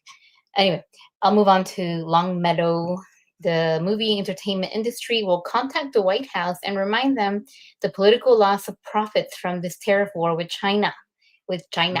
Another incoming loss for the Donald. Ha, more to come. Thanks, Longmeadow. That's and that's the communication between Hollywood and the White House is they're so lockstep together. Everything is they're aligned so perfectly because they have to communicate. The CIA goes to Hollywood to say, how do we present this? Help us present this story. You guys are good you're the best at acting, so tell us how to do it. We'll perform for you, and then you're going to do these movies. They're going to send the message we need to send to the audience. It's always American exceptionalism. It's always rooting for us, rooting for the American. We're always the empathy's there. So when the next illegal war, we can gain the public's backing. Manufacture consent, as Noam Chomsky once said, and that's how it works. So they work together. Absolutely. There you go. Where'd she go? How about deporting Epstein's VIP client list first? Yes, they are unlikely to ever face justice. The U.S. prison industrial complex will not be happy if they have fewer prisoners for slave labor. That's a great point, Wishigo. They're talking about getting people out of here. You haven't released the list. You have the list. Why don't you just round them all up like you did with the Venezuelans and just tell us they're bad and and then just say we figured it out. They're gone. We won't even tell you who they are. They're gone. Just do that. If it really was about getting rid of the bad guys, do that. That would be the first order of business, which is never going to happen.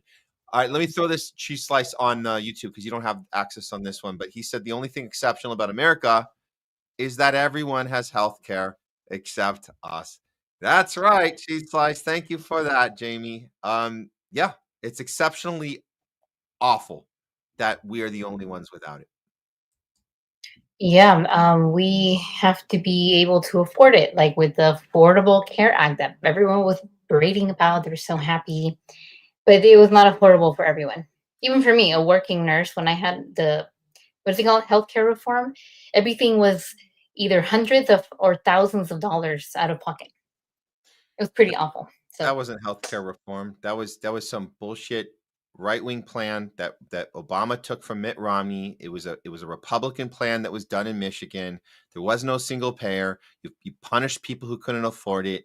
Nothing about that was progressive, as they say. It just wasn't. And so it was designed to get people to pretend that something had gotten done.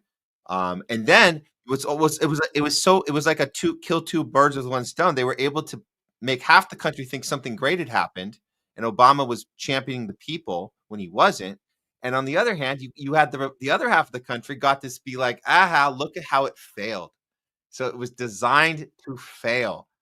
That was the point. And then they see, that's the last time we listen to you progressives about any ideas to help people. F you. Look how bad that Obamacare ended up being. And that was by design. Really bad. Okay, I'm going to breeze through some more. Okay. Kinky 2. I went to our local hands off with my defund NATO button. Yeah.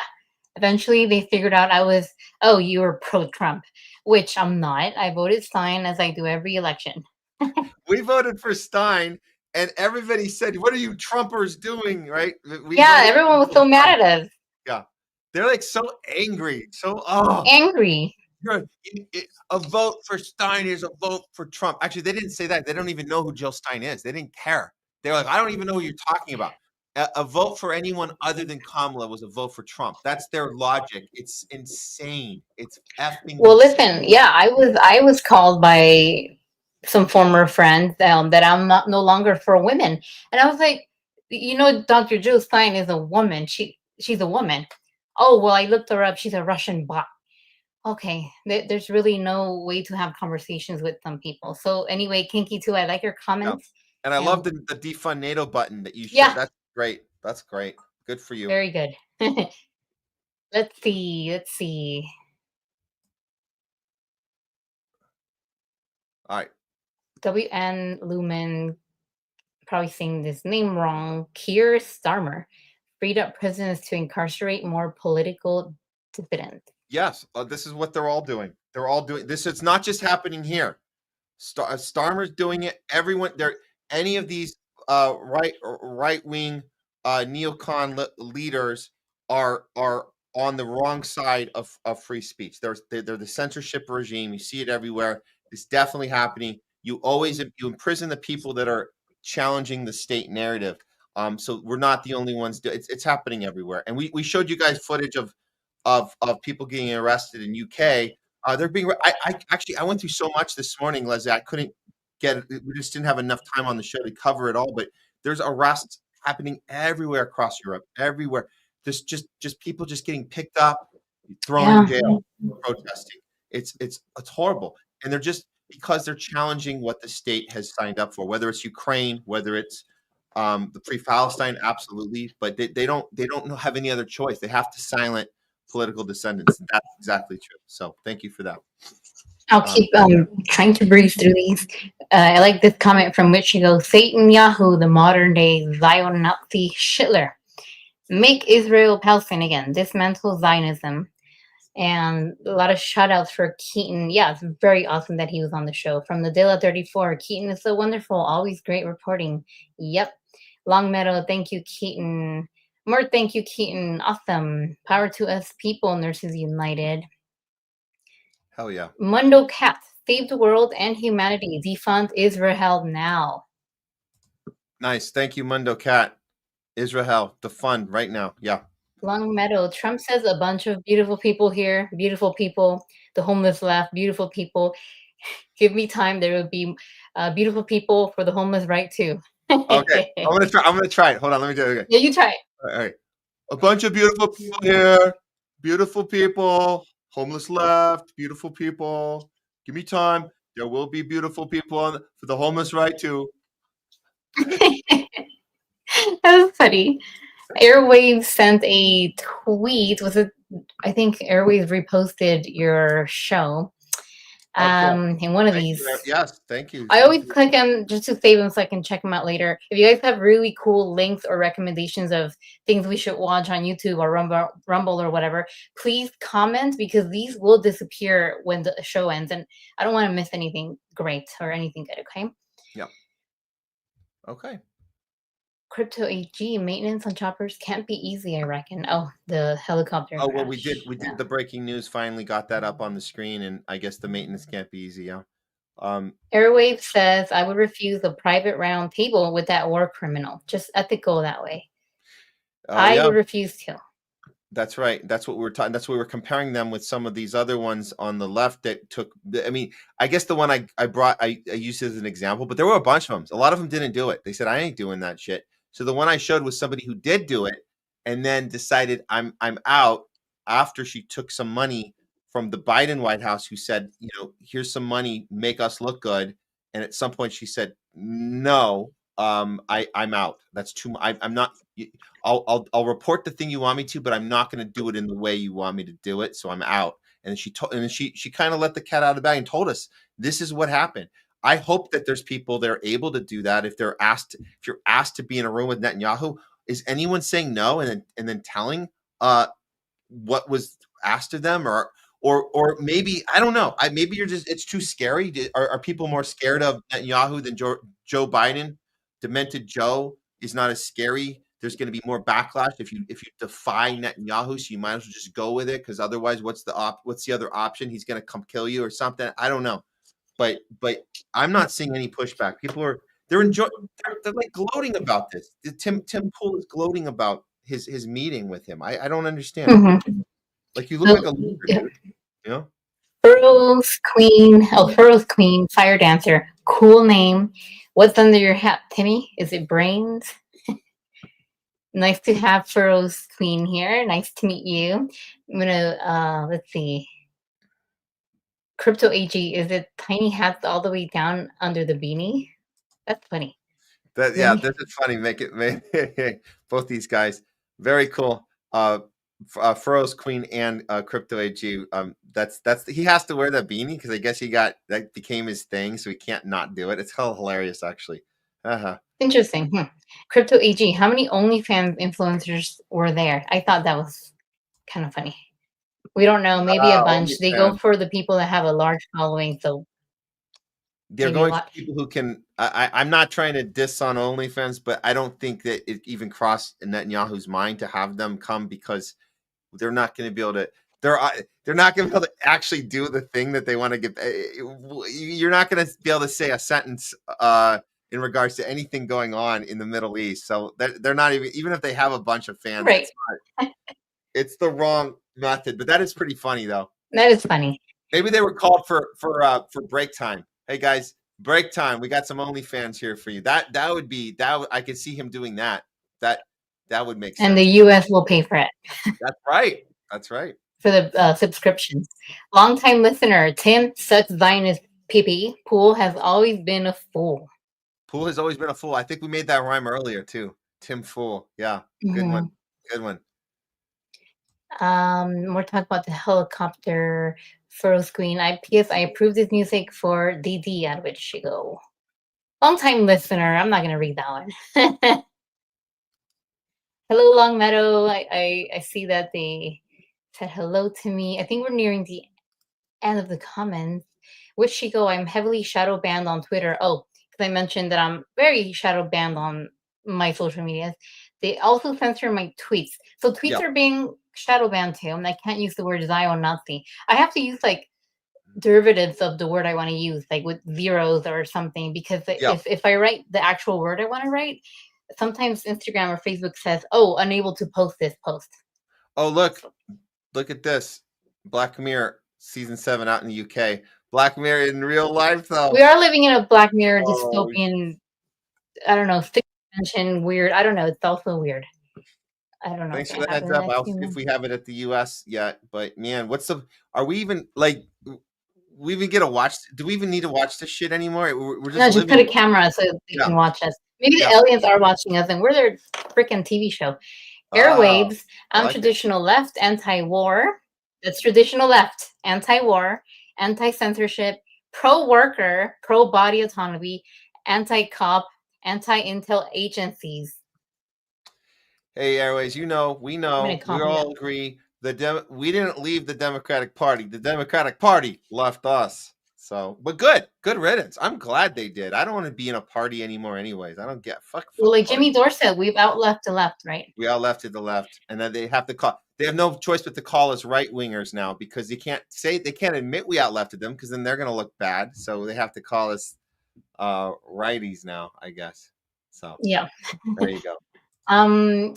Yeah, more cool shout outs. Boycott everything. Yep, which should go. I think anything else I can throw up at the end. Yeah. Sherry Weiss, there's a great series on YouTube about the history of the CIA called Eyes Wide Open. See, that comment I don't want to get rid of or forget, or I don't want it to disappear. So I'm going to try to copy it in somewhere. Again, if you guys have cool links or things you want us to check out, please write in the comments because these will disappear in a few minutes. Yeah. Okay. Wish you go, Crypto AG, Sherry, all the people commenting and staying to the very end. Thank you. Yeah. Airwave says OnlyFans influencers get to meet with Shmuley and his daughter. With their little they're not depraved enough for Netanyahu. Their kosher sex toy operation that he runs with his daughter. You know that him and his daughter run a kosher sex toy. Yeah, because they must keep it within their circle. Oh my God, I got to do this. Let's end with this. Shmuley and his daughter. We've known about this. We haven't really. It's been kind of a whatever boring story because he does so many. Shmuley does so many horrible things, but this one came up because this is the first time I've seen him promoting his sex toys with promoting war. I've never seen him do this before. Let me grab this one. This is insane. I'm going to find this one right now. If you guys have seen it, help me out with this. Man, I'm going to find this. Froze Queen, you're so funny. I'm reading your latest comments. I'm going to find this one right now. Very entertaining last comments, you guys. Oh, yeah? Do you want me to? No, you don't. There should be a website called OnlyFeet, but no, you don't have to put those out. They're funny. Oh, my God. Okay. I found this thing. This is it.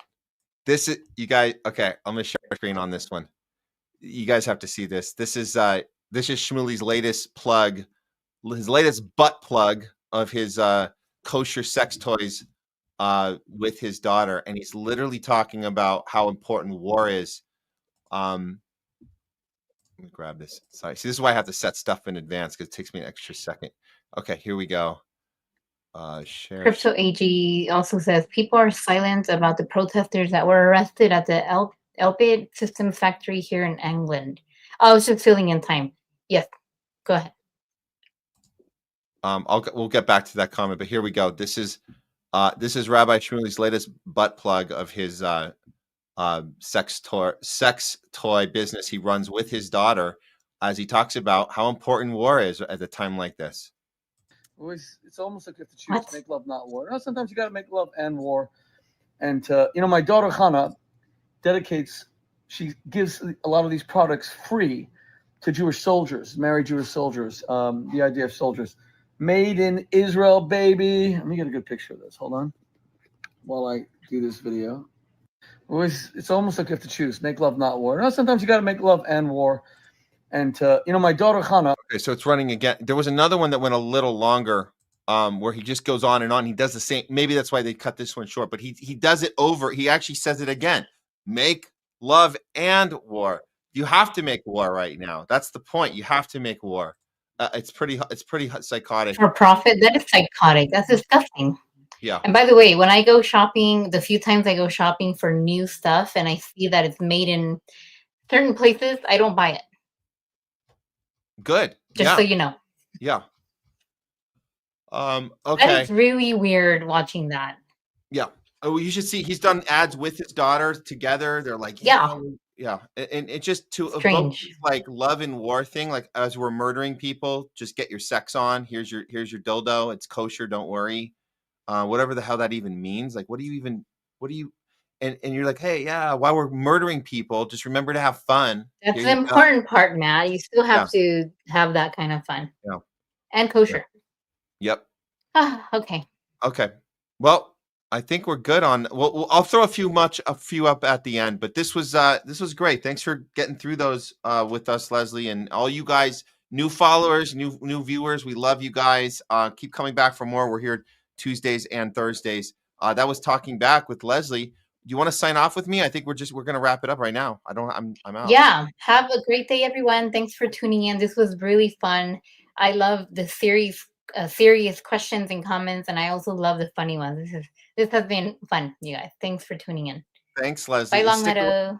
Stick around 1 second. I want to promote this. We're going to do this weekend.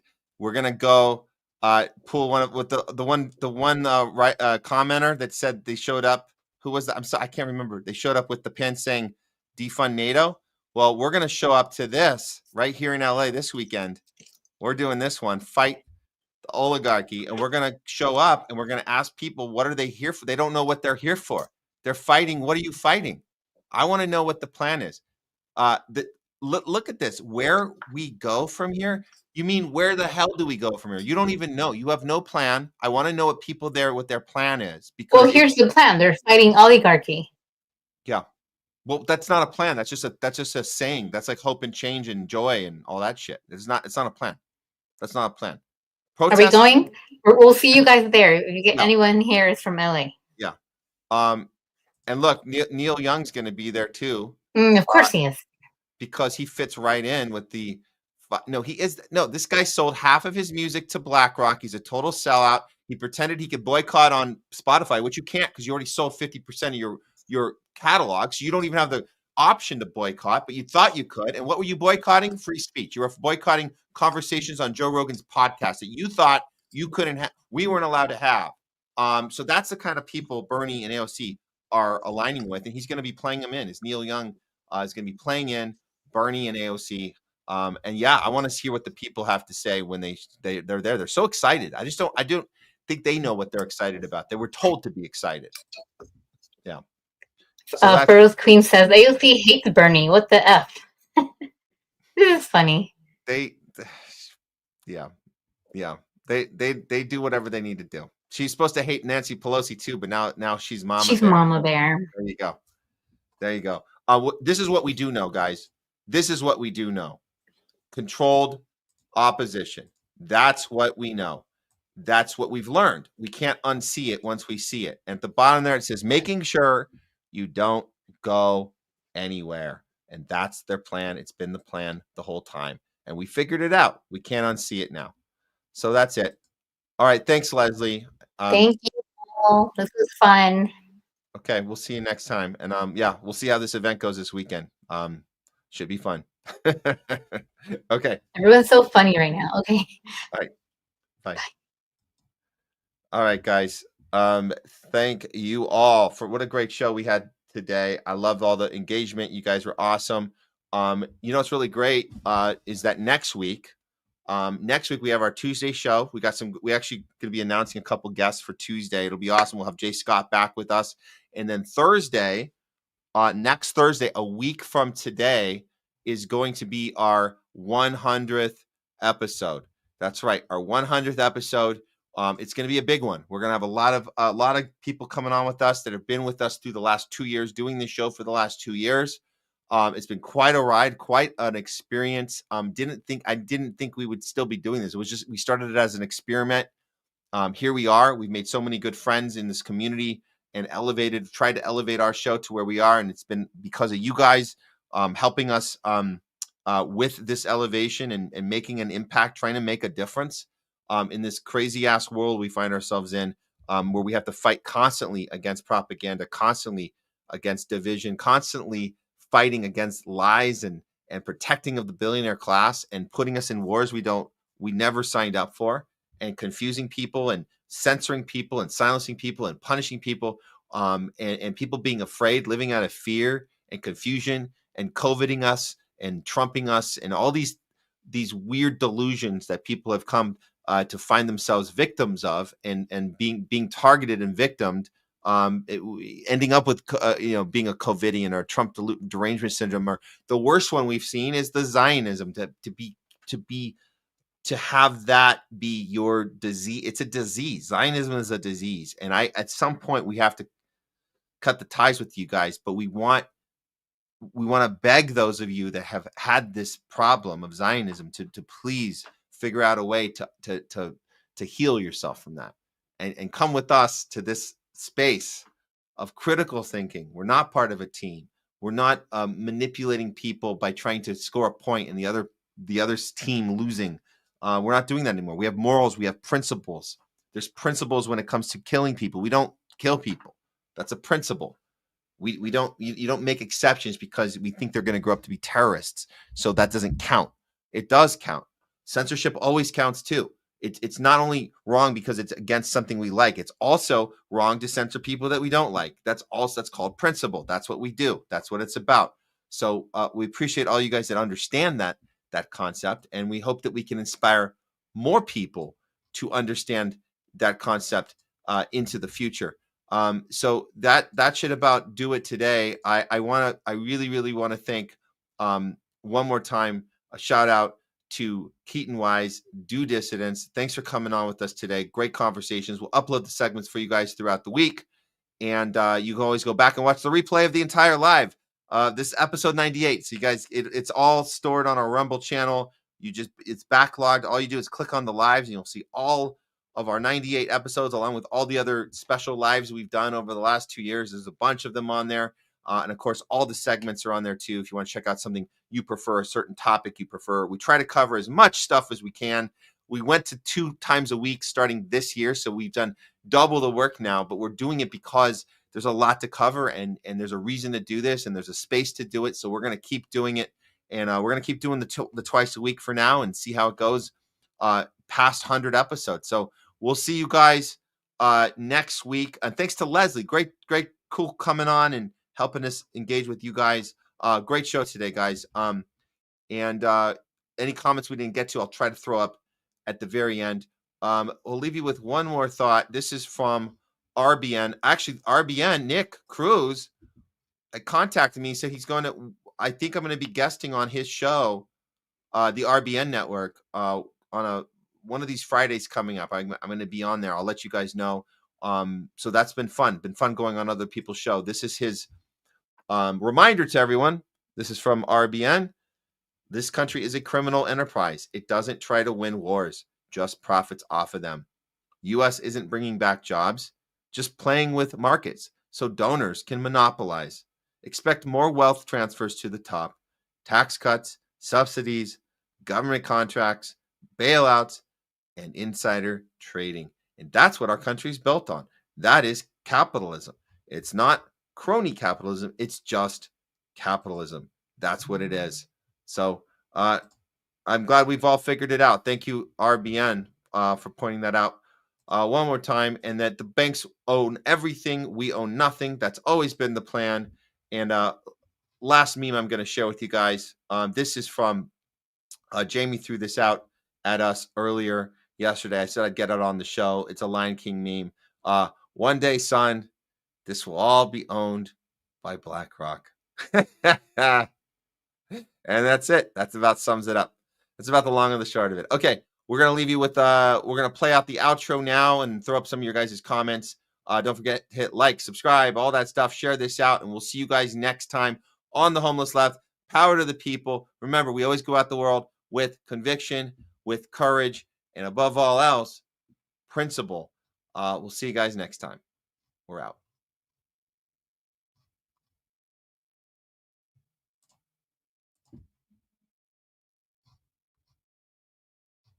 Got to get the right file up. Okay, here we go. All right, guys, we'll see you next time.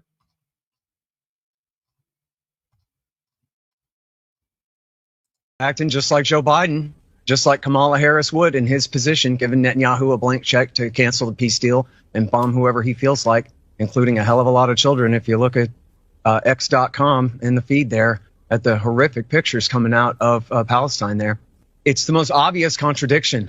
You can't be America first and Israel instead. It's got to be one or the other. And I know the American right is almost solidly on the side of Israel in almost all cases, but everybody's got their limit. And, you know, the American right used to really believe in George W. Bush and the Iraq War until they decided they didn't anymore.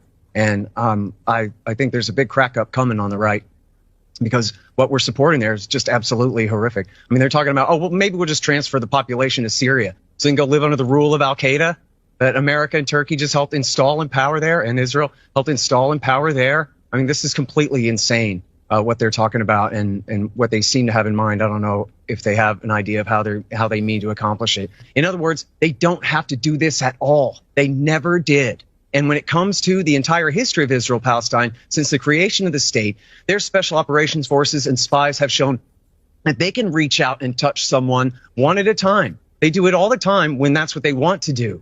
Instead, what they've done here is level the place, invoking Dresden, level the place to make it uninhabitable because they want to steal it. They want to drive the Palestinians out of there. If they can't push them into Egypt, now they're pushing them into Syria. The Wall Street Journal even let a couple of Israeli officials run an article in our paper saying, you take them, you love the Palestinians so much. And this is their plan. And what's worse is they don't even really care that much about the Gaza Strip. It's the West Bank that they want. But they're going to go ahead and try to take care of this while they can. And that's why they broke the ceasefire. They don't want a ceasefire.